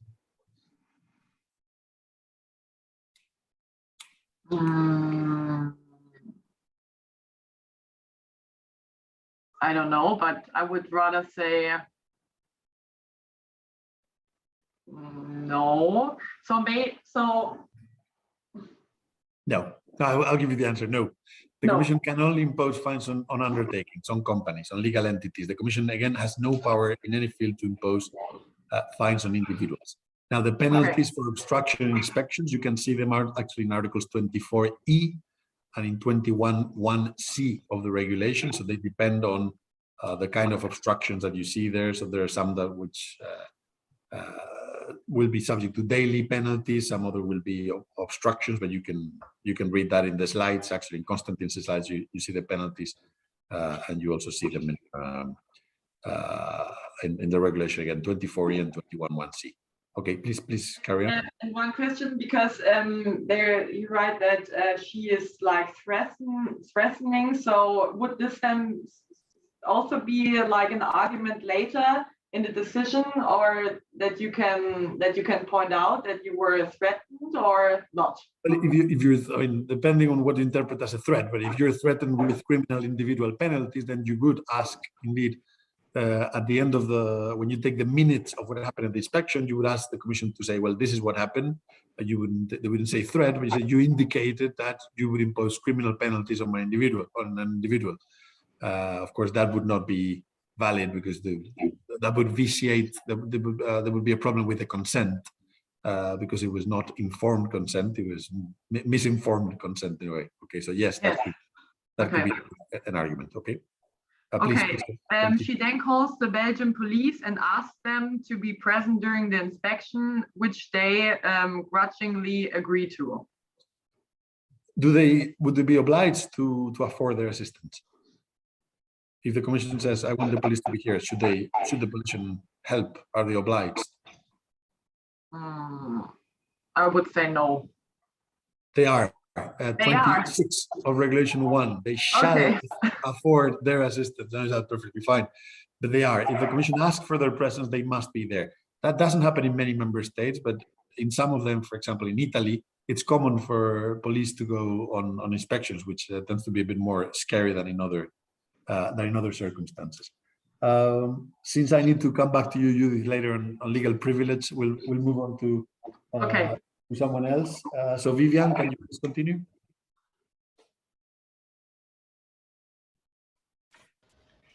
Yes.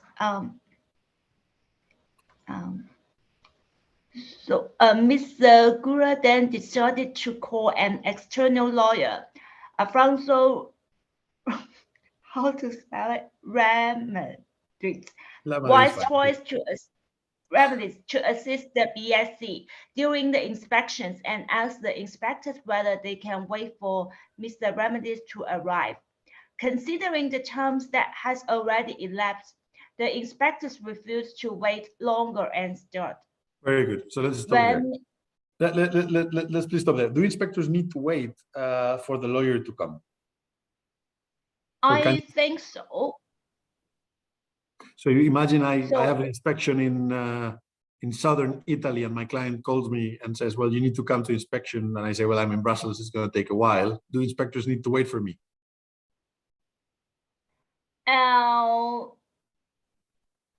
I've actually had this. I've had this happening. I was in Brussels a couple of times, and I got calls. There's an inspection in I don't know what country. You need to come now, and you need to go now. And I did that, but they don't wait for you. And that was confirmed actually in a court case, National Panasonic. The Commission does not need to wait for external lawyers to arrive. In practice, however, the Commission will not conduct interviews with personnel. They will do other things, they will do searches, etc., but they will try not to interview people until a lawyer is present. Okay? But if the lawyer can come just about in half hours, so I think the Commission can wait for the external lawyers.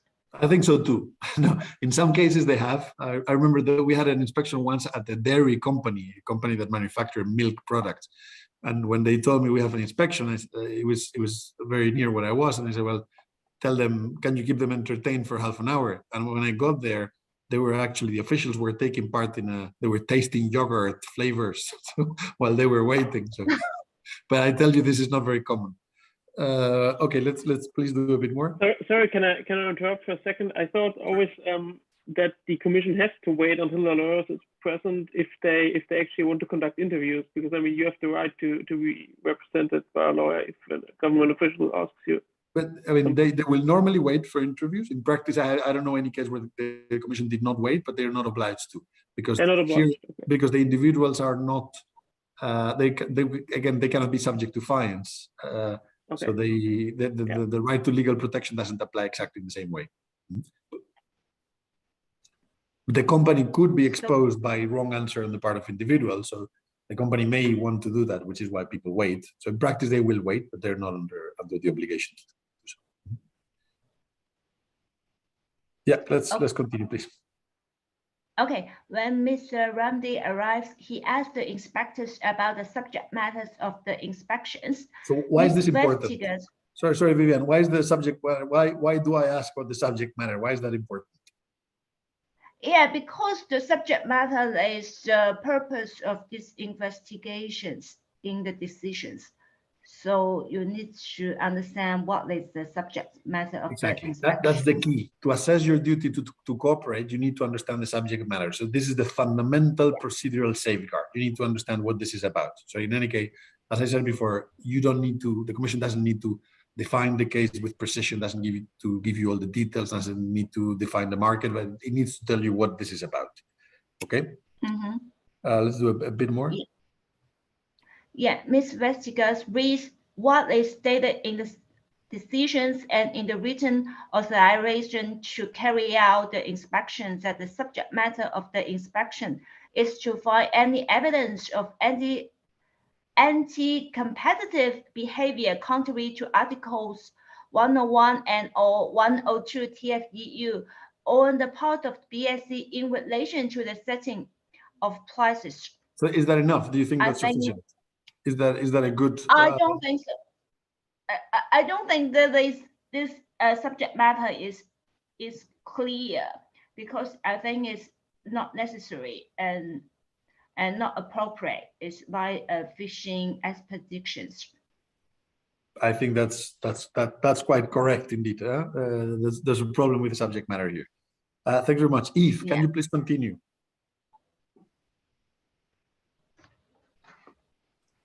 Sure. Mr. Lamadrid further questions the inspectors as to the specific practices suspected, as well as with respect to the evidence that the Commission has in relation to such practices. Okay, so can I do that?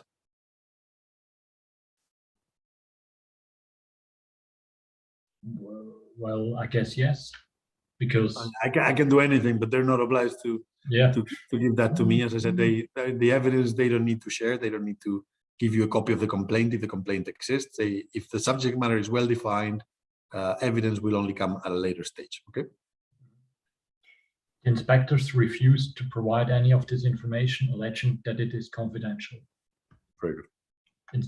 Inspector Desmet, the freelance IT expert, examines Ms. Tolkien's PC and finds electronic versions of the same documents provided in his complaint.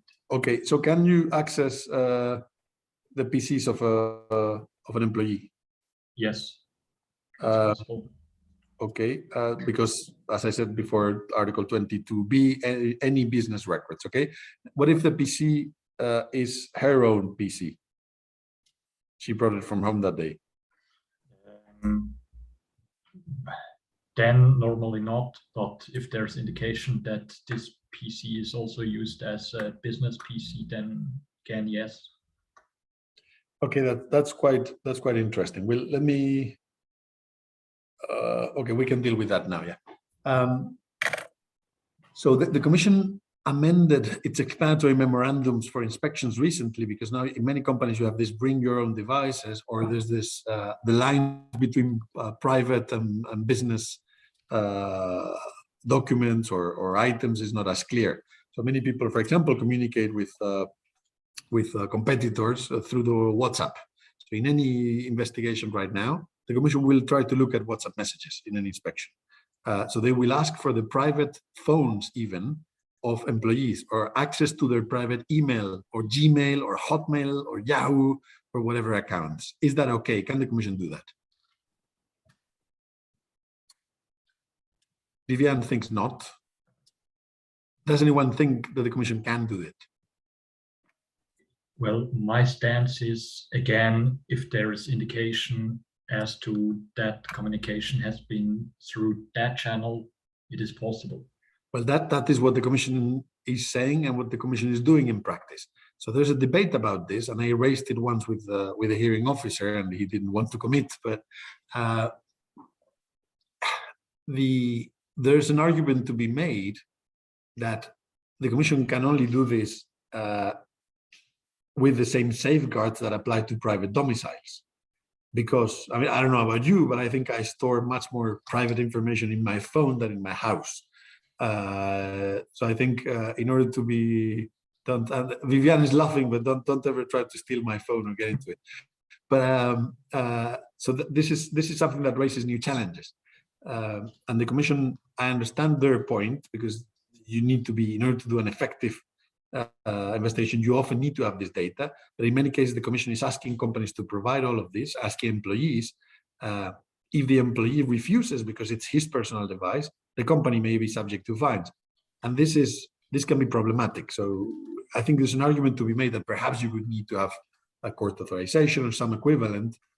But again, this has not happened. It has not come up in practice, because it takes quite a bit of courage to tell the Commission, no, I'm not going to give it to you, because in that case, you're certain to face a fine. And okay, good luck if then you want to take this to court. I think you might win it, but it's not going to be great on the news, because you're going to get a fine for sure, and it's uncertain that you can win. But I think it's a very good open question nowadays, whether the Commission can do this or not. But in practice, it is doing it. In all of the inspections I had recently, they do copy WhatsApp messages. They do copy many things. People often are concerned about what the pictures the Commission is going to see, but of course the Commission is not going to take any of that with them. But I have seen quite interesting things from inspections that the Commission took from people, and you cannot be surprised that many people are concerned about that. You know, you discover a lot of office affairs and whatnot, and worse stuff and these kind of things. But the Commission is always very careful about it, so they don't take copies of that kind of material. Okay, let's do one more phrase, please. But in practice, Alfonso, sorry. In practice, does the Commission normally present a judicial or any other thing to be able to see, or just the decision? Not just the decision. Okay. In my personal view, I think you would need a bit more than that.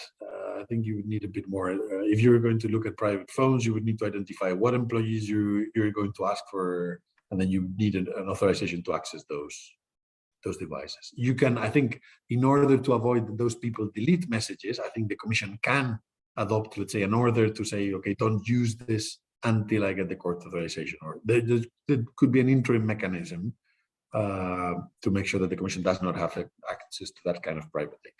But if you were in an inspection, would you advise a client of yours to give or not to give? It depends. It depends a lot on the circumstances. Normally, when I've had this happening, we gave access, because my clients do nothing wrong, so there was no problem in giving access to anything. Let's do one more phrase, please.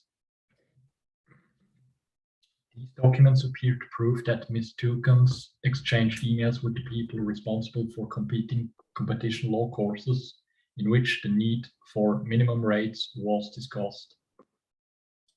Inspector Desmet believes that the information stored in the hard drive decides to take a forensic image of the whole hard drive in order to allow a thorough analysis at the Commission's premises. Okay, is that possible? Can the Commission do a copy of the entire hard drive? If it is relevant from the first outset, then yes. Of the entire, how can you know that everything is relevant? I'm going to take a copy of everything that's in your server. Well, only what falls under the subject matter. Exactly. They can take what falls under the subject matter. So normally the Commission would do, so there's two things. They would normally go to the inspection, run keyword searches, and then they take whatever documents, the hits that match.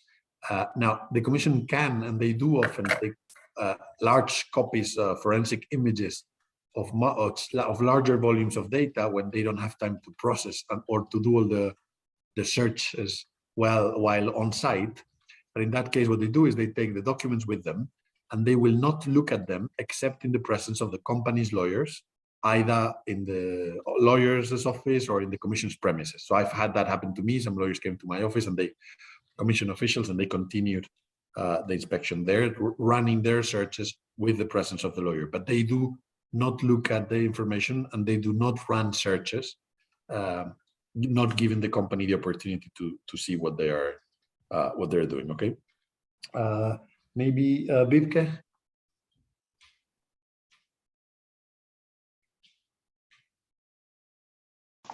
I'm still here.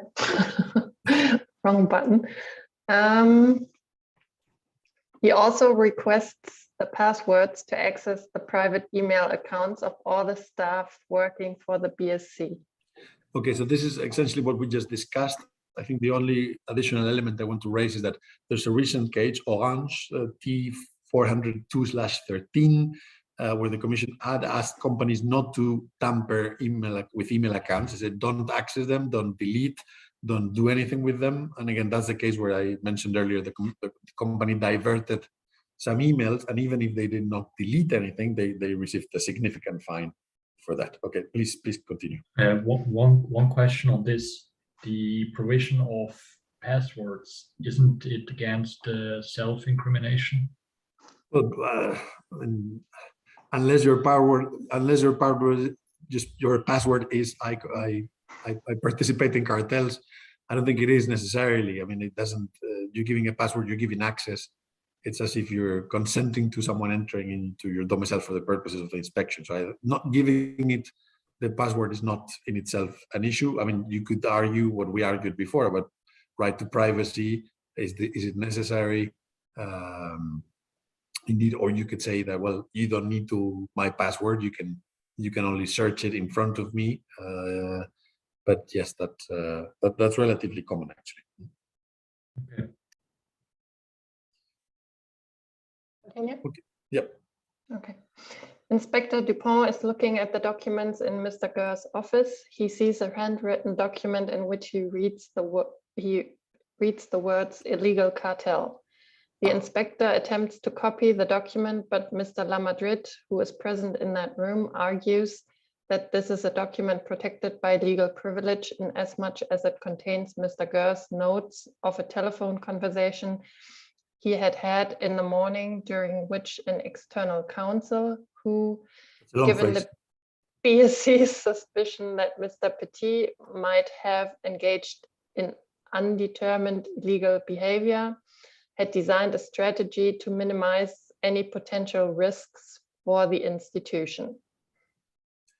Okay, so I can do the rest. I mean, the inspector says no way that he can ascertain this without reading the document, and then he shows it to the rest of the team, and they all agree that the document is privileged after having seen it, and they decide not to photocopy it. So, do you see any problem? Here? I don't know why.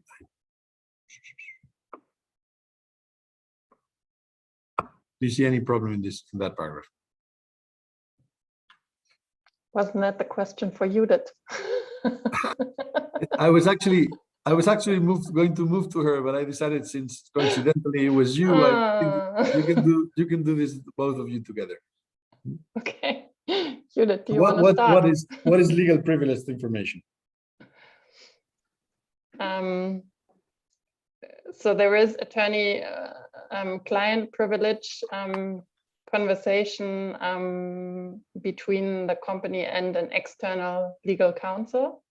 It's exactly any, and you said something very important there. So it has to be correspondence with an external legal counsel, external. So in-house lawyers not covered. Very good. What else? Are there any requirements? So the idea is that companies have a right to defend to legal representation, and they have a right to obtain fair or effective legal advice. So correspondence between the companies and their external lawyers, in some cases, are protected from being seen by authorities. Now, there are several requirements for this. One is the one you mentioned. It has to be an external lawyer. Does an external lawyer based in China or in New York count here?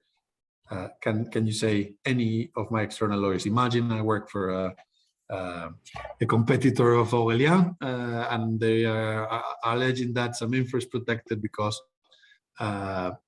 some lawyers in the States were copied. Is that enough? The way you raised the question, probably not. No, exactly. Good deduction. So no, it has to be a lawyer registered to practice in the European Economic Area. Okay, to have privilege under EU law, it needs to be an external lawyer registered to practice in the European Economic Area. All these requirements, by the way, they come from the AXO case from the Court of Justice on legal privilege, where an association of in-house lawyers tried to change it so that in-house lawyers would be covered as well, but they failed there. This has always been very controversial, and there are many efforts ongoing, but I think the court has been inflexible until now. Now, not every correspondence with an external lawyer is protected.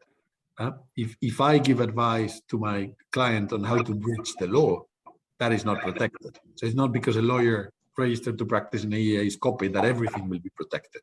Okay, the rule is that the communication must be done for the purpose of obtaining of protecting the company's rights of defense. So not anything is covered. You need to say that this is done for that communication took place in relation to the defense of the client's interests. Okay. Quick question. Yep. So what Google did in the US with essentially copying in their lawyers for essentially everything they were talking about that could be problematic, that then wouldn't work under this standard of protecting the company's right of defense, right? This is all allegedly. So no, I'm kidding. Okay, so there is indeed some a controversy in the US about this. There's it was on the news this week. There was a program that Google had to instruct people on how to do these things. I'm a bit biased here because Google is a client of mine. I do not participate in that investigation. If you look at the entire files, there's a slide, and that has been made public, that says, in that same slide deck says, it's not because a lawyer is copied that the document is automatically protected. And that is correct. It's not because you CC a lawyer that the document is protected. But so the rule is that if the document is exclusively drawn up to obtain lawyers' advice, it is protected under EU law. If the document reflects outside counsel's advice, it is protected. But if Judith or Bibke reproduce the advice of their external counsel and then add on their own impressions, those impressions will not be protected. It's only what the external lawyer said that is protected. Okay, so if I give them legal advice and then they say what Alfonso says is wrong, this is what I think, what I said would be protected, but the reviews would not be protected. Same when if a company does whatever, they're planning a project and they write something because they need the external lawyer's advice and they want to give me, for example, the information, whatever they do exclusively for the purpose of giving it to me so that I can give my comments is protected. If not, it won't be. Okay, and then the communications need to be to exercise rights of defense.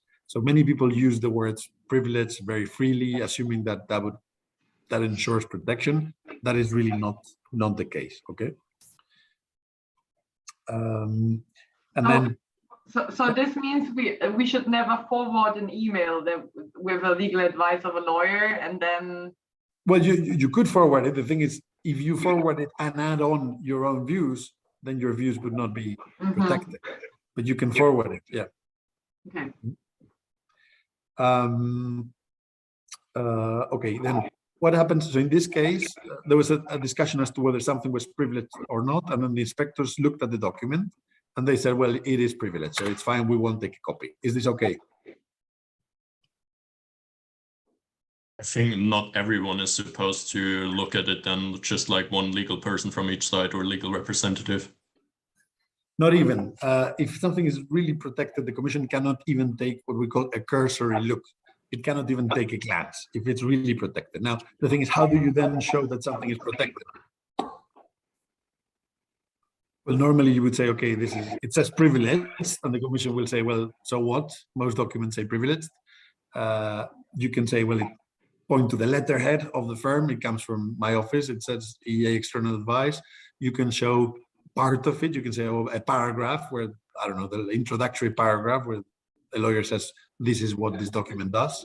You can show something that suggests this is privileged, and then the Commission will tell you whether they think this is right or not. If normally there would be an agreement, but if there's a disagreement, then it's indeed what Judith mentioned earlier. You put the documents in a sealed envelope, and you decide all this before the hearing officer in Brussels. He takes a look and he will decide whether it's privileged or not, but he's not in the case team. And it's indeed what we call the AXO procedure. This also comes from that. So the AMS initially, actually. AMS initially procedure and then confirmed by the court in AXO. So that's the usual practice indeed. You place it in seal envelope and then you discuss with a hearing officer. And then if you disagree, you can of course go to court, go to court with it.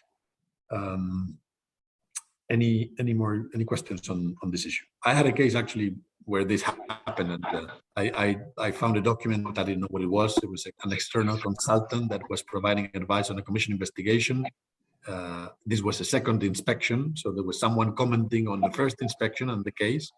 So quite unfortunate. So I didn't know what it was, and I told the case team, well, let me a few minutes to make sure that this is, whether this is a lawyer or who wrote this, what was the purpose of this document, because I don't know. And while I was making calls to find out, the head of the Commission inspection team was taking a look at the document. So I said, well, you cannot really do that. Luckily, he was a friend, and that was not a problem. And the document was not legally protected anyway, so he was able to take it. But in other circumstances, it could have been very problematic. Any other questions on this? Yes, I have a question, because there you can read that it's a handwritten document with notes. So they are also protected when I take the notes from the call with you? Yes. Okay. If you're only reproducing that would be protected indeed. But you just need to be aware that you would need to make some note if you ever need to show that is the case. You would need to say notes or reproducing advice or whatever, because otherwise it may be difficult to prove. And one other question, because you mentioned that it was your friend from the Commission. So is it necessary to tell everyone, so he's my friend, so that there could be a conflict of interest, or not? No, not really. I mean, I've had that's a tough one. I mean, when you do this kind of cases in small circles like Brussels, many of the people you do cases with or against, well, they can be friends. Actually, I think the majority of the cases I've done in my life were against friends. Actually, commissions, agents of the legal service, they're good friends. I fight them in court all the time, and they're good friends. In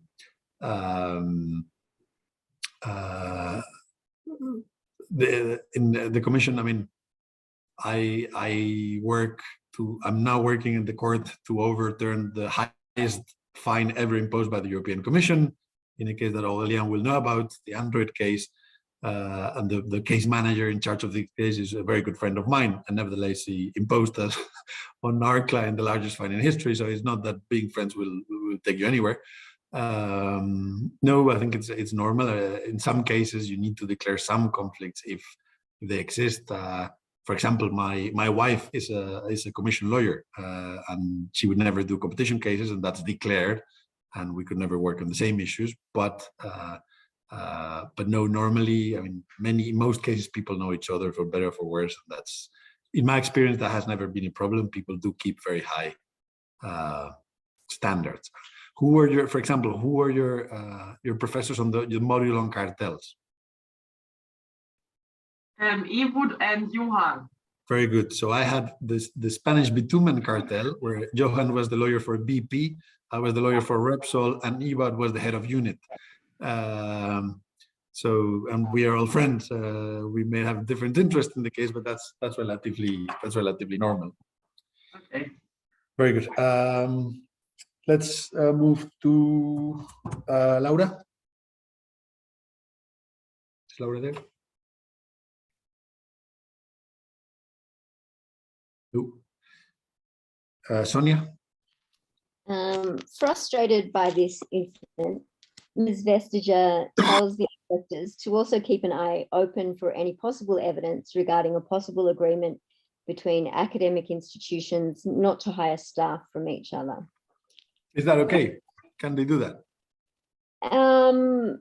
You would look again at the inspection decision and see whether that would fall in with the ambit of what they can investigate, and here probably not. So no, because the subject matter of the decision needs to make clear what they're looking for. So you cannot, this actually comes from a real case, the Deutsche Bahn case, where the head of unit in the case told the inspector team, keep an eye open because we're inspecting A, but there's a complaint about product B. So since we're here, if you see anything about product B, let me know. So keep an eye open for that. No, you cannot do that. If you want to inspect B, you need to have that in the subject matter of the decision. You cannot say, I'm looking for A, and in passing, keep an eye open for that. It would have been no problem to include that in the decision if you think you have evidence to do it, but you cannot. Now, what happens if while you're looking for A, you find an infringement related to B, accidentally, so not on purpose? Can you take it? No, you can't. You'd need to go back and create another inspection decision. No, if you find it accidentally by chance, you can take it. Okay. You can. Okay. You can. If it's by chance, if it's a pure chance finding, you can take it. What you cannot do is to do it on purpose and to go looking for something beyond the subject matter of the decision. But if you find something incriminatory, again, accidentally, that is absolutely fine. Okay. But it's very discretionary. You can always say, "Oh, it was an accident. I wasn't really looking for it."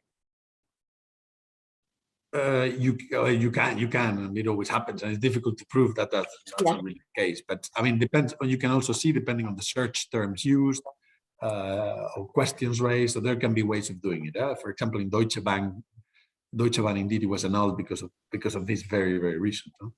Okay, so you can take the document, but then you would need to start a new investigation in relation to that infringement. That is correct. Yeah.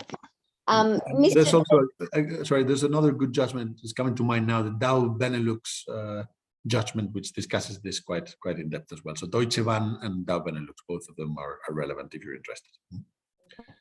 Mr. Desmet inputs new search terms and comes across emails that he considers may be incriminating. He copies them on a USB. Okay, that's fine. Can he do that? Can he copy whatever on a USB and take it? Yes, I think that's okay. You can make a copy so long as it's within the inspection decision. But then you need to leave a copy for the company itself. Whatever the commission copies, it needs to take a copy. Okay. Yep. Very good. Sorry. Yeah, please. At 2100, the inspectors leave. Mr. Lamadrid asks for a completion record, but the inspectors reply that it's too late, that they haven't had dinner, and that the company will in any event enjoy the possibility to access the file. Is that okay? No. I think even if it's late, they've got to do go to the final minutes of the hearing. They don't need to send you full completion a record. completion record. What's a completion record?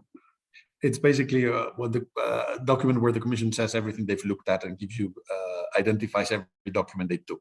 So that they don't need to do at the time. They can do it later, but you do need to sign the end of the inspection and the minutes of what happened. Okay, so I guess they can suspend an inspection without giving you a completion record. They can do that. Exactly. Normally, what would happen is if inspection takes place for several days, at the end of every day, the commission gives you a list of what they took.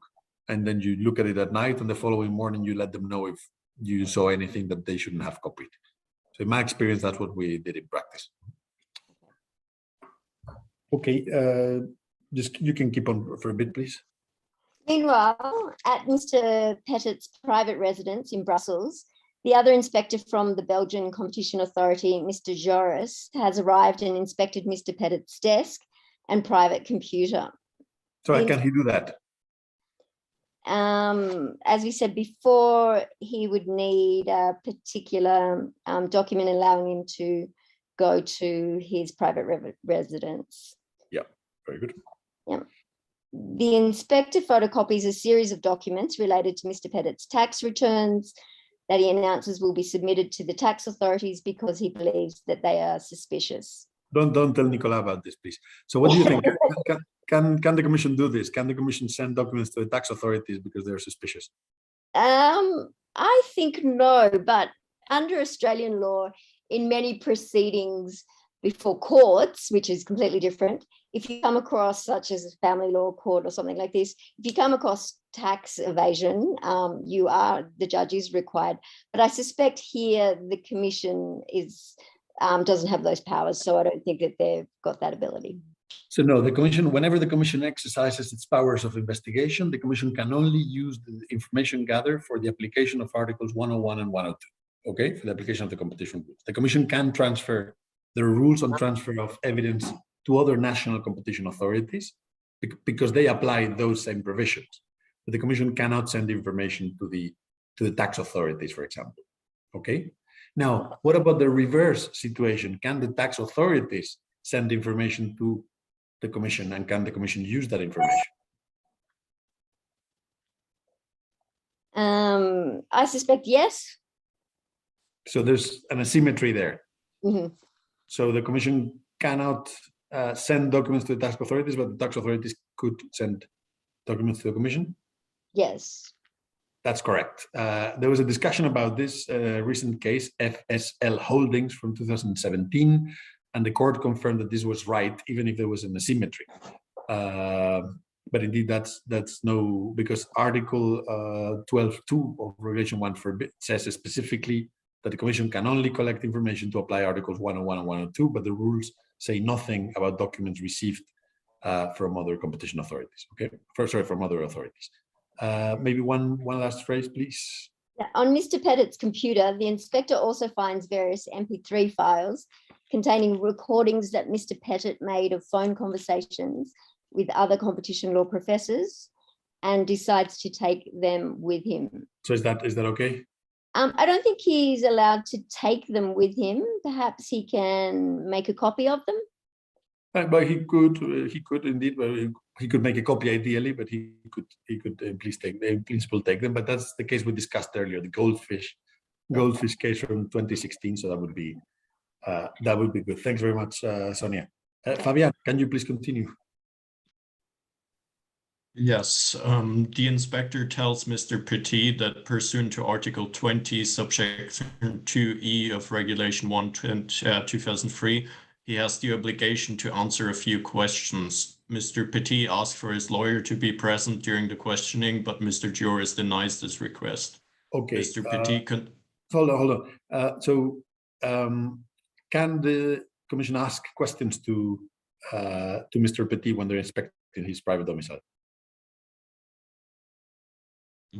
Generally, they can ask questions for an inspection, but I'm not sure whether it's also part for if it's his private domicile. Very good. Exactly, that's the point. The commission can conduct interviews at business premises, But if you look at the regulation, the Commission does not have that power when it inspects private domiciles. When it inspects private domiciles, the Commission cannot do interviews. Okay, interviews are only when it inspects business premises, not private domiciles. Okay, so that's the limitation there. And the rest is what we discussed about the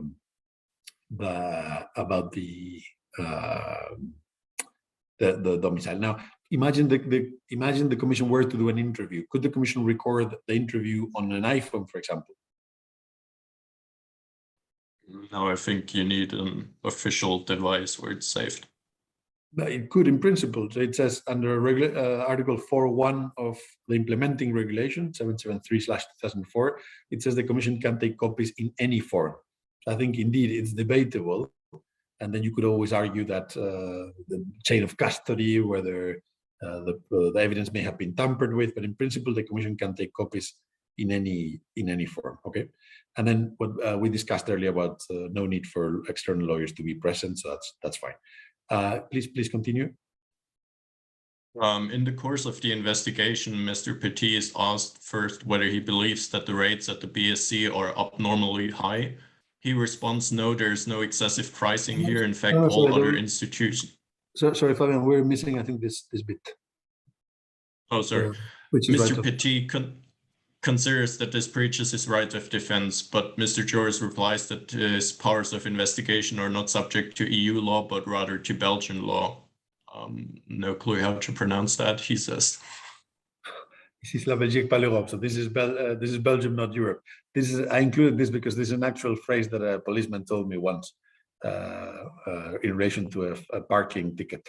So here, are officials acting under Belgian law or under EU law?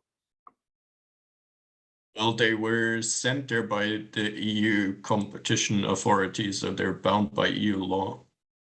But they also have to consider the Belgian laws. They're bound by some limits in the EU law, but they need to conduct, as I said before, they need to apply, they are acting under their own national rules.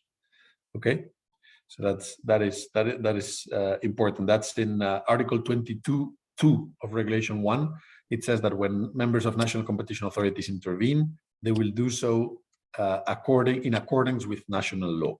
Again, there's other case law saying when you apply EU law, you need to adhere to the guarantees of EU law. There are general EU law judgments on that point. Okay, and then the following phrase you were reading. In the course of the investigation, Mr. Petit is asked whether he believes that the rates at the BSC are abnormally high. He responds, no, there's no excessive pricing here. In fact, all other institutions charge very similar prices. So is there a problem? Is there a problem with this question?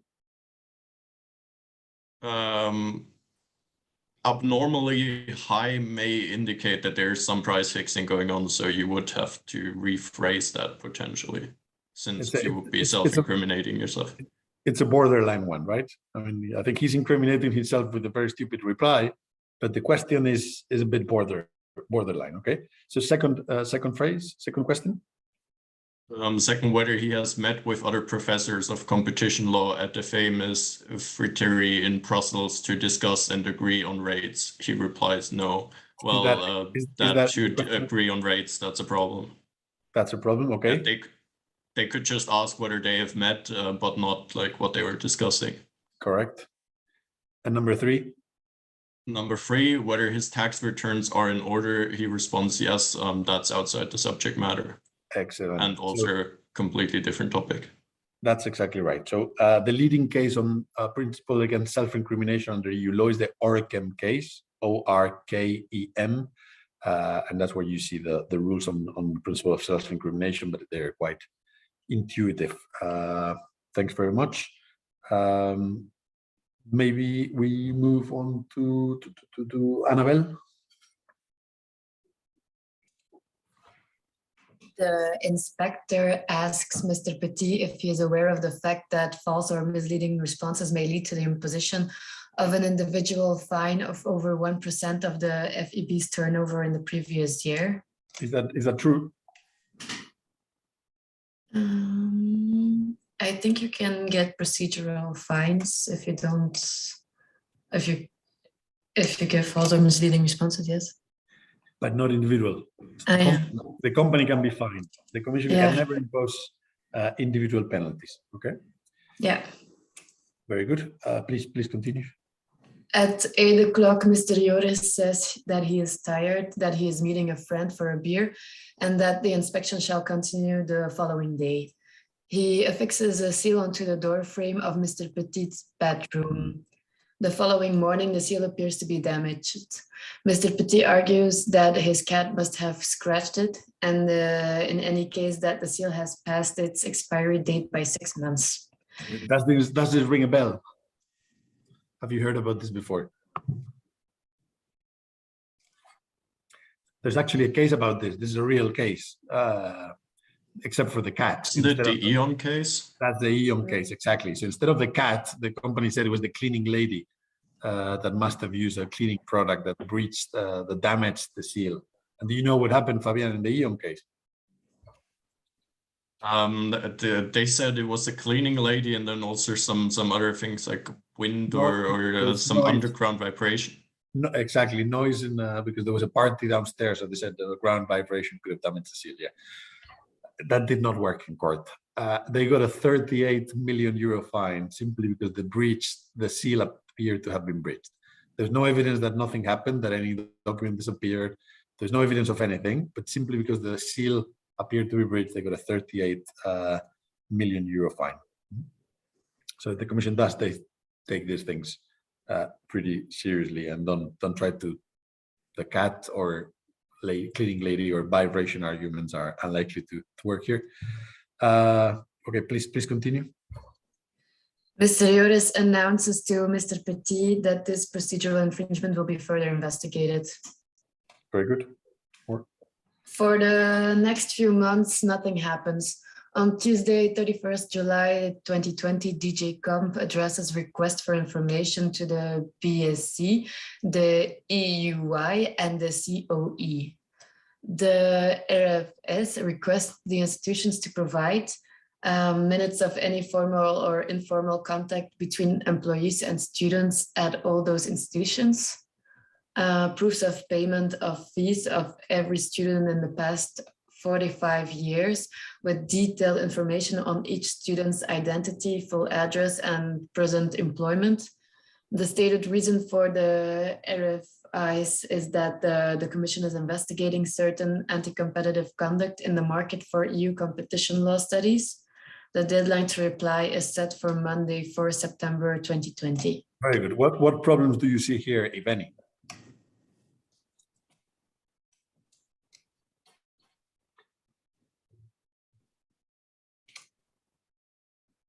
So are these questions okay? Minutes of any formal or informal contact between employees and students. Yeah, I personally find that it goes a bit too far. Also, like all the students' identities and within the past 45 years, I think that might also be subject to the general European data protection regulation. So what are the limits that apply here to, the main limits that apply here to information requests? What are the two main limits? I would rather colloquially say everything that is necessary, and I could not determine how it would be necessary to get all the students' IDs. Exactly. So it has to be limits, necessity, proportionality. In this case, we seem to be in a cement kind of situation where these questions would appear to be excessive and not necessary for what the Commission is doing, right? Now, the reason that they state here is that the Commission is investigating certain anti-competitive conduct. Again, that doesn't seem to be sufficient to warrant this. The subject matter is not well defined. Now, is there any problem with timing? So timing here, there's a request of information of 31st of July, and the deadline is set for the 4th of September. That's pretty common, actually, in my experience. You get all the summer. So in case if you have to do this during the month of August, you would normally ask the hearing officer for an extension, etc. But if the Commission were to refuse, you could also challenge timing on the basis of proportionality. Okay, and could you challenge this this RFI?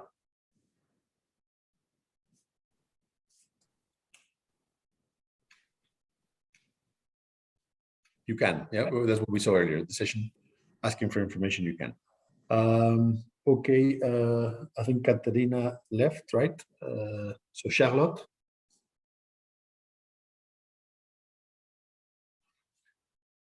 You're muted, sorry. Okay, now you can hear me, I guess. Yep. In parallel, DG Comp arranges an informal meeting with Ms. Tolkins for her to address some doubts that the case team has concerning some of the evidence gathered during the inspections. They meet at a cafeteria close to the DG Comp in order to avoid having to draft minutes of the encounter. What do you think about this? Is this okay? I don't think that this is okay, because if they want to use what is being said by Ms. Tolkins, they would need to somehow document it and prepare minutes, because the undertaking must have the right to defend itself and therefore needs these information, probably. Exactly. So there was for a while, the commission did not take notes of meetings that the commission considered to be informal, so not aimed at gathering evidence. But then in the Intel case, before the General Court a few years ago, before the Court of Justice, the Court of Justice said there's no such thing as an informal meeting. So every time the commission meets someone, the commission needs to provide minutes. And in fact, this has been very frequent in many cases where companies are defending themselves. They say, okay, give me the minutes of your meetings with complainants or with third parties that could be relevant. So the commission now is having to draft minutes of meetings that perhaps took place years ago. Huh? So I had a case actually where we asked for the minutes of a given meeting that the commission had, and the commission sent them to us as if they were the original minutes. The only problem is that the commission, the letterhead of the commission said that the minutes had been taking place at the Madhu Tower, and the commission only moved to the Madhu Tower 10 years after this alleged meeting took place. So it sort of gave the impression that perhaps the minutes have been drafted afterwards. But this is something that's happening quite a bit. Now, the thing is, what's the impact of this breach? The commission didn't take minutes. So what happens? You need to show, okay, you can go to court and the court will say, yes, the commission should have taken the minutes. Now, so what? What's the consequence of this breach?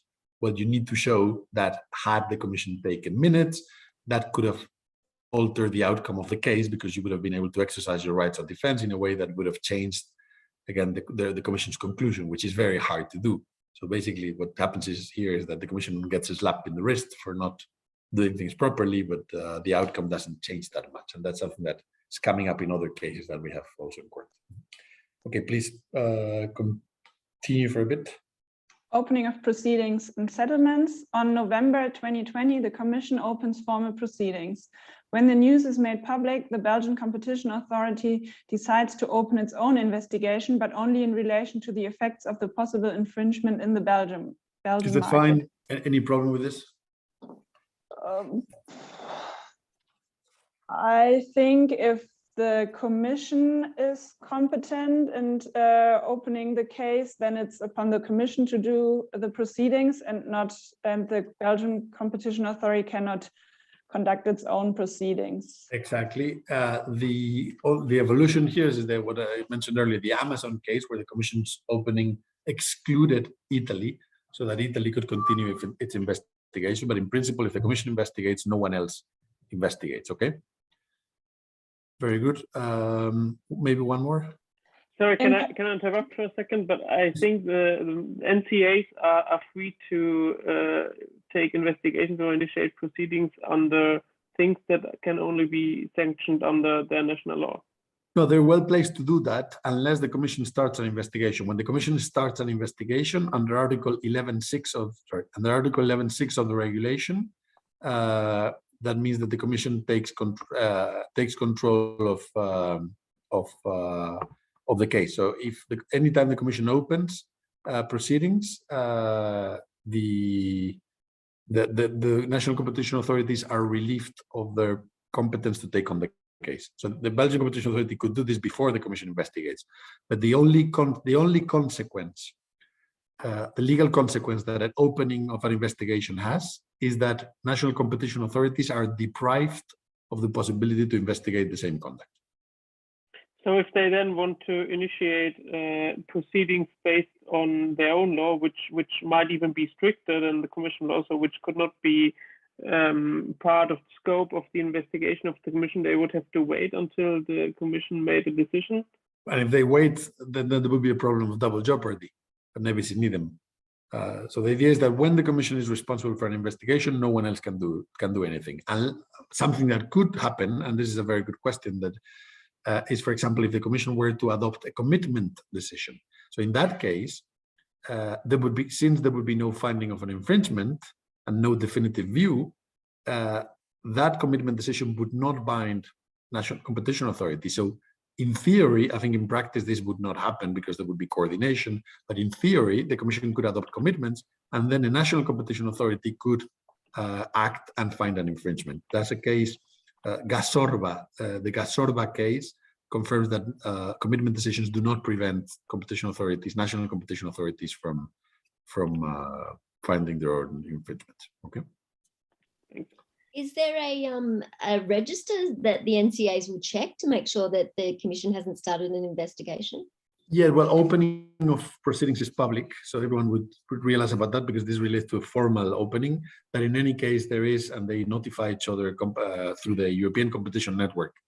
The Commission would coordinate with national competition authorities there.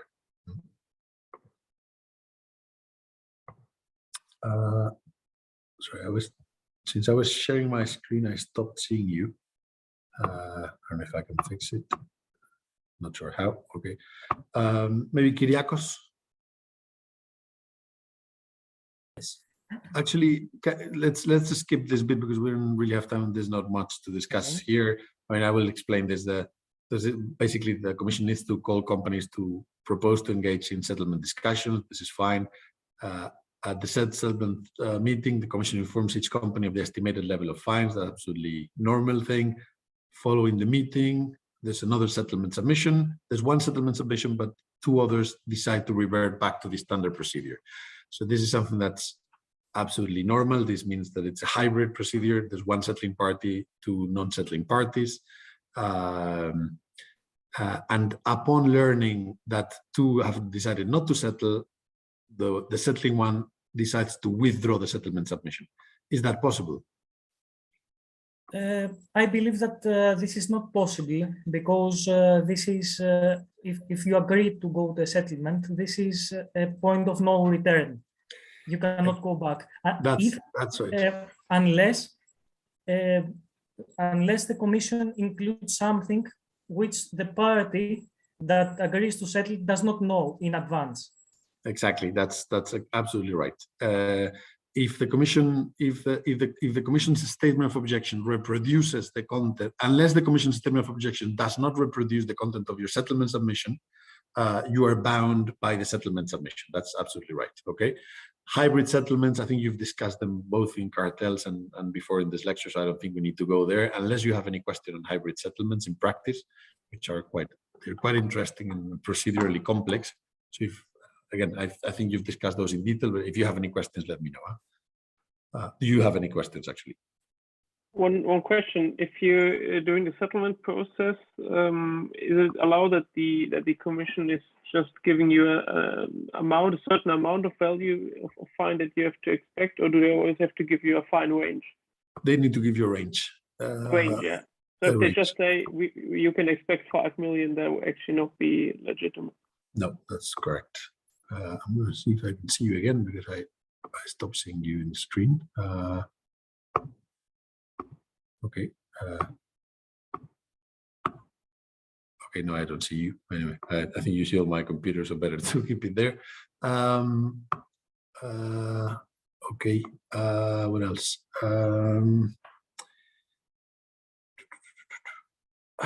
I'm thinking where to stop because the rest of it that we do not cover, it's likely to be in your exam.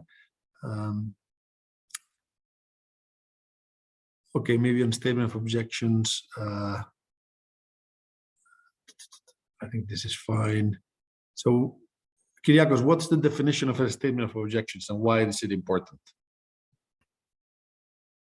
I believe that in the statement of objections, the Commission analyzes the infringement that is the Commission believes is done by the company, by the undertaking.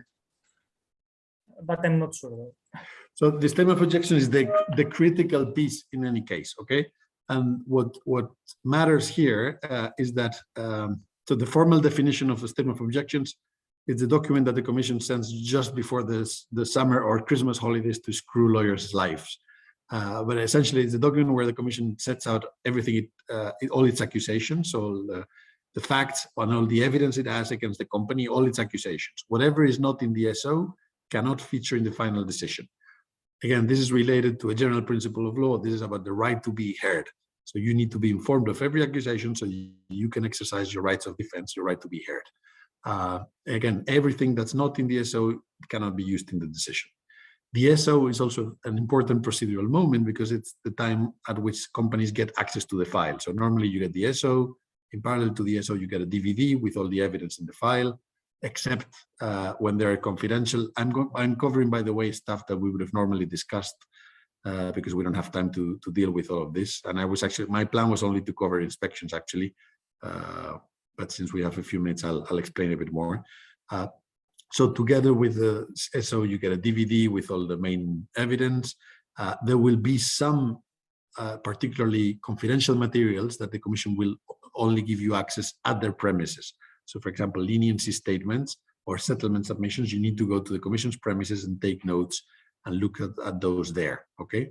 But the rest of the documents you will get in the DVD. And it's only when you have had full access to the file that the deadline starts running.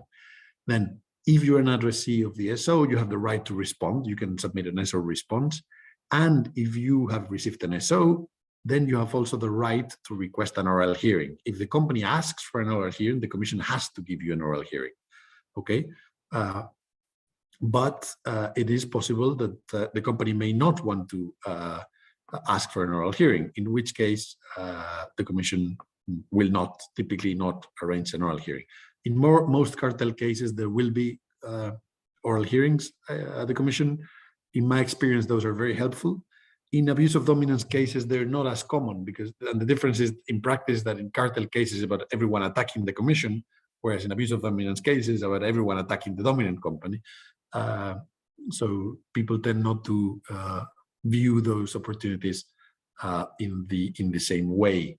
There have been cases where and this is public, in the Android case, for example, where I represent Google, we did not ask for an oral hearing when we received the statement of objections, but then there were two letters of facts, so two complementary accusations from the Commission. At one point, we felt that the case had changed so much that we did wish to have an oral hearing, and the Commission said, no, now you don't get it. So you should have asked for it at the time of the SO, even if the case changed afterwards, you're not getting the oral hearing. This is now, we challenge that in court on the basis that if the case changes sufficiently, and if the basis of the case has changed, then you should be entitled to discuss that at the oral hearing, okay? The following point I wanted to make, why this is here, is about settlement documents related to negotiations. This I already explained at the beginning of the class. The idea was that, in principle, settlement documents exchanged between the Commission and settling parties are confidential. They're not given to anyone else. But we did manage to change this rule in the recent agroethanol, in the recent Alco Group case. No, it's Landmannen case against Alco Group, where we asked for access before the hearing officer to settlement documents in order to be able to defend ourselves. The settling party refused. We won before the hearing officer. The settling party took that to court, and we won there in court again. So the court said, well, there may be occasions where you need to have access to those to exercise your rights of defense. On hearing, there's not much that I wanted to deal with. Advisory committee, no, it's fine. Letters of facts, the only thing that you saw this already in class. The idea is that if there are new elements that are known in the SO and that do not change the legal qualification of the alleged infringement, it's enough for the Commission to adopt the letter of facts. You don't need a full SO. Again, the difference between a letter of facts and an SO is about the law and the facts. The letter of facts is only about facts, and SO gives you the right to an oral hearing. The letter of facts does not. And then on fines,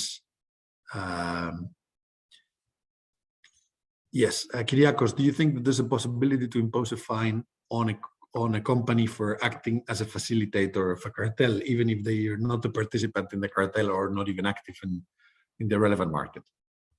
Yes, I think there is such a possibility. Okay. Any case that comes to mind? Actually, I think the case of a bank in Switzerland, but I'm not sure. No, I don't remember. So there was a case, it will come to mind now. I forgot about the name. Actually, I was discussing it this morning with, again, Advocate General Bal, who was also the rapporteur in that case. I think it was AC Treuhand. AC Treuhand, indeed, AC Treuhand. That's right.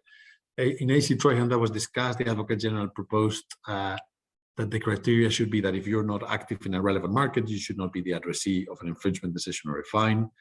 The Court of Justice overturned, did not follow the Advocate General. So even a company that doesn't act in the relevant market can be fined as a facilitator. Very good. And then one final question on third parties and rejection of complaints. So,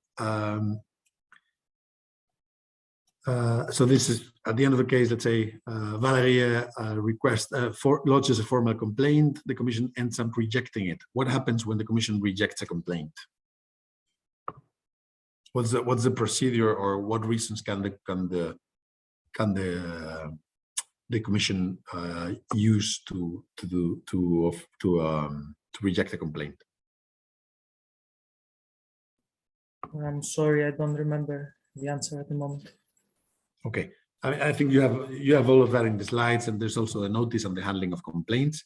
But the idea is that the Commission is free, unlike, for example, national courts, who are obliged to take on every case that you bring to them. The Commission has discretion to establish its own priorities, to devote how many resources it devotes to the different matters. Okay. So the Commission is not obliged to take on any investigation, but it does need to do a minimum analysis to decide whether to investigate it or not. If the Commission doesn't want to take a complaint, which happens in the vast majority of cases, the Commission gets many complaints and it only investigates a minority. In those cases, the Commission will tell the party, will send a letter to the party saying, well, I'm not interested in doing this, I don't pursue your complaint. Then the complainants have the opportunity to submit observations. Then the Commission can respond to those observations with a letter saying, well, okay, we will dismiss this, and that letter can be taken to court. Okay, that's a letter that complainants can challenge, and they can take a rejection decision to court.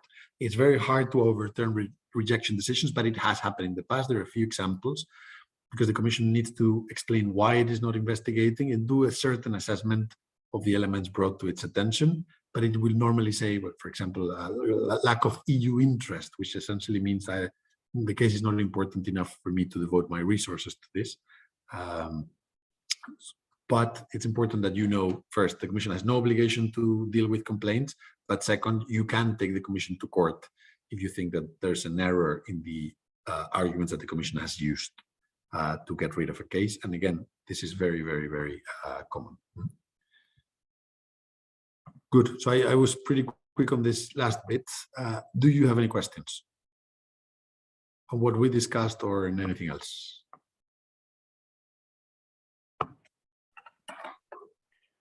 I have a more broader, more general question, because I've recently experienced that when you reach a settlement and you come to a conclusion at the end of the Commission, and you thereafter nevertheless decide to challenge that settlement before the court, because you might, for example, think there have been some mistakes being made, or for example, it was not the Commission's power to investigate the case, but rather the national authorities. The Commission, some points has established a practice that they would then also make an application to the court to make the fine higher, so to take that 10% that you are usually being granted during the settlement away from you, so that you don't have an incentive to, after a settlement has been reached, challenge that before the court. What's your opinion on that practice? Wait, can you say again? I was connecting to. Hold on.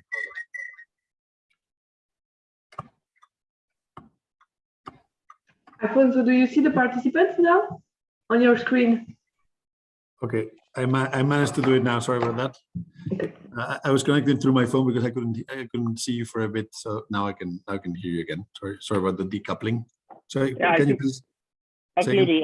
There's this practice of the Commission that when you've reached a settlement and with them, and you nevertheless, and you get those 10% granted discount, and you nevertheless afterwards decide to challenge the settlement decision before the court, then they would also make a request to the court to take that 10% discount away and impose the fine set on the settlement plus 10%, just to not give any incentive to companies to challenge a settlement decision in court. What's your opinion on that? Because they have not. It has been so in Société Générale and to some extent also in Prenteos and in Tokai Carbone, and has not yet been a decision if that's valid or if that's been if that's alleged. So I think. I think that the Commission shouldn't take away the 10% because 10% is rewarding procedural efficiencies because of acknowledging your participation. So if you then contest what you acknowledge, then I think the Commission could argue that that's okay. I mean, if you go against what you said in your settlement submission, and the Commission gave you a 10% reduction for admitting something, if you then go against it, I think it's reasonable that they take the benefit away from you. Now, the mere fact that you're contesting a settlement decision, if it's on matters not covered by your acknowledgement, I don't think that would be right.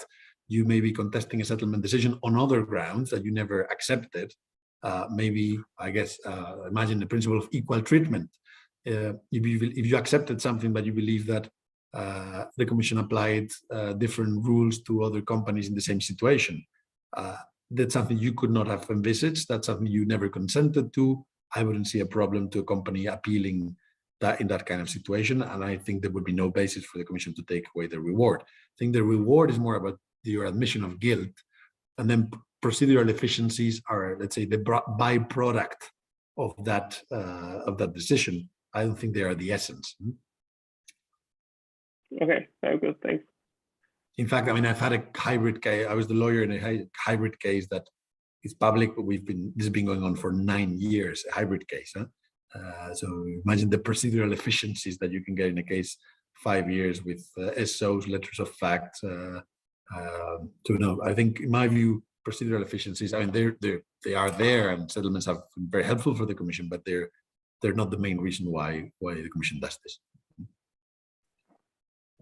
And of course, I mean, I know you probably discussed the advantages of settlements, etc., but the 10% reduction is the least important bit of the rewards that a company can get. The most important thing you can get is the ability to discuss with the Commission, maybe shorten a bit the period of infringement, eliminate some aspects of infringement. The Commission will be more receptive in the desire to reach an agreement. And if you take, for example, 1 year off an infringement, the impact on a fine is much, much, much greater than the 10% reduction. So 10% is just the cherry on top, but not the important bit.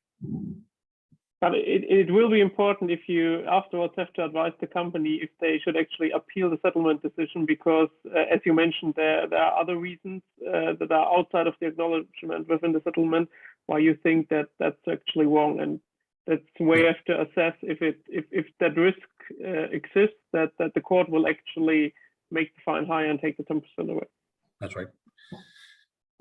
Any other questions?